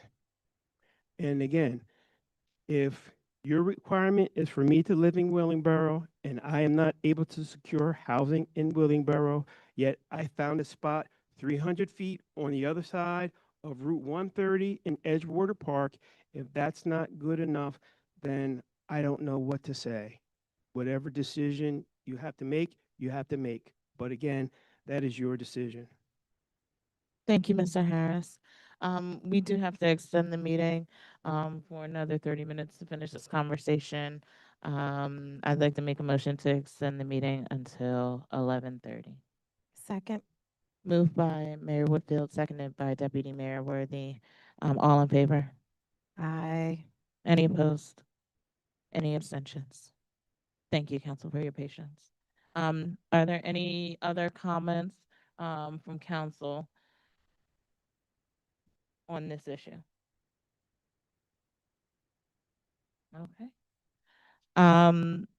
So thank you, Mr. Anderson, for expressing your concerns. Councilwoman McIntosh for sharing your input, Mr. Harris for sharing your side of the story. We do have a residency requirement here in Willingboro, although that residency requirement also extends to the clerk, also extends to the deputy clerk and the employees that we hire as a municipal body, not all of the employees within the township, but the ones that are under the council's control. The township clerk does not live in town. The township deputy clerk does not live in town. And Mr. Harris, tried to secure residents in town under the circumstances that residents was not able to be moved into. But I think there is an attempt there and a desire that Mr. Harris has communicated of wanting to be in Willingboro and trying to, if he's not able to secure a residence, being able to get as close as he possibly can to continue to serve the residents here. With the information that was provided by Mr. Anderson, I think there is some things to discuss, determinations on if there's any additional information that's needed, and maybe some recommendations that can be presented to the council in order to move forward. I would ask for 2 council members to volunteer to be on that committee just to kind of oversee this process, to review the information that's been presented and submit a list of recommendations to council to consider at the next meeting. Are there any council members that are willing to participate in that? I just need to.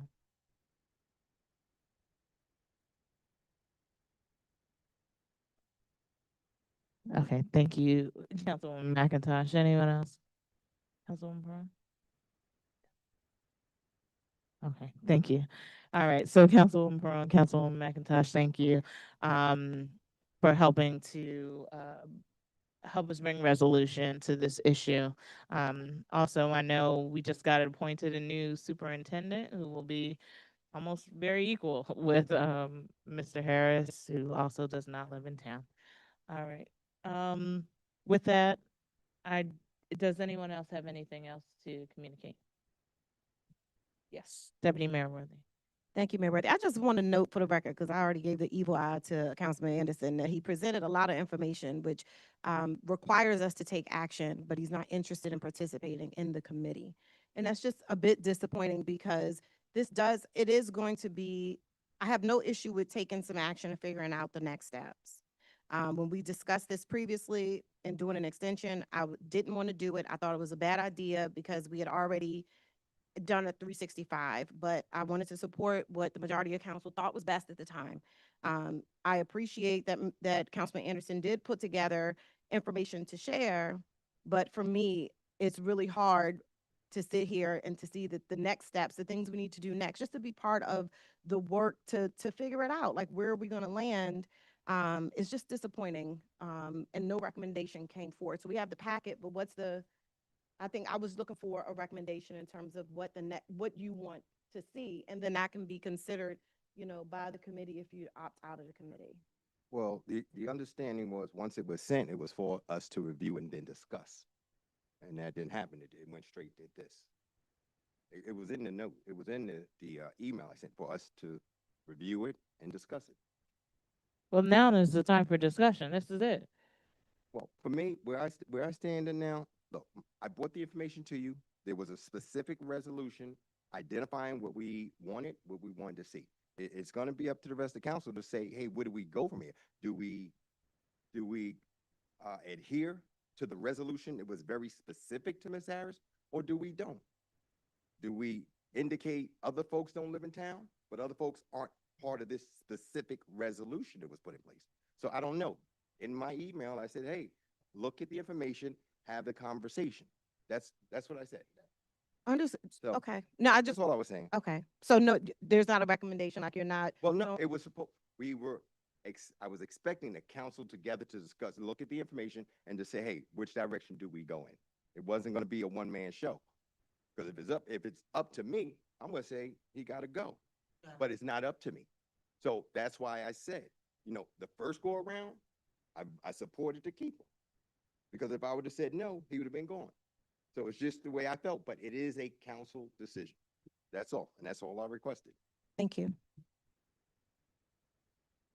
All right, well, thank you, Councilwoman McIntosh and Councilwoman Perone, for your review of the information and, pending recommendations on how we move forward in this matter. With that, there's no other business to take care of tonight. Madam Deputy Clerk, I'd like to entertain a motion for adjournment. So move. Second, I think. Who moved it? Second? I need a second. Second.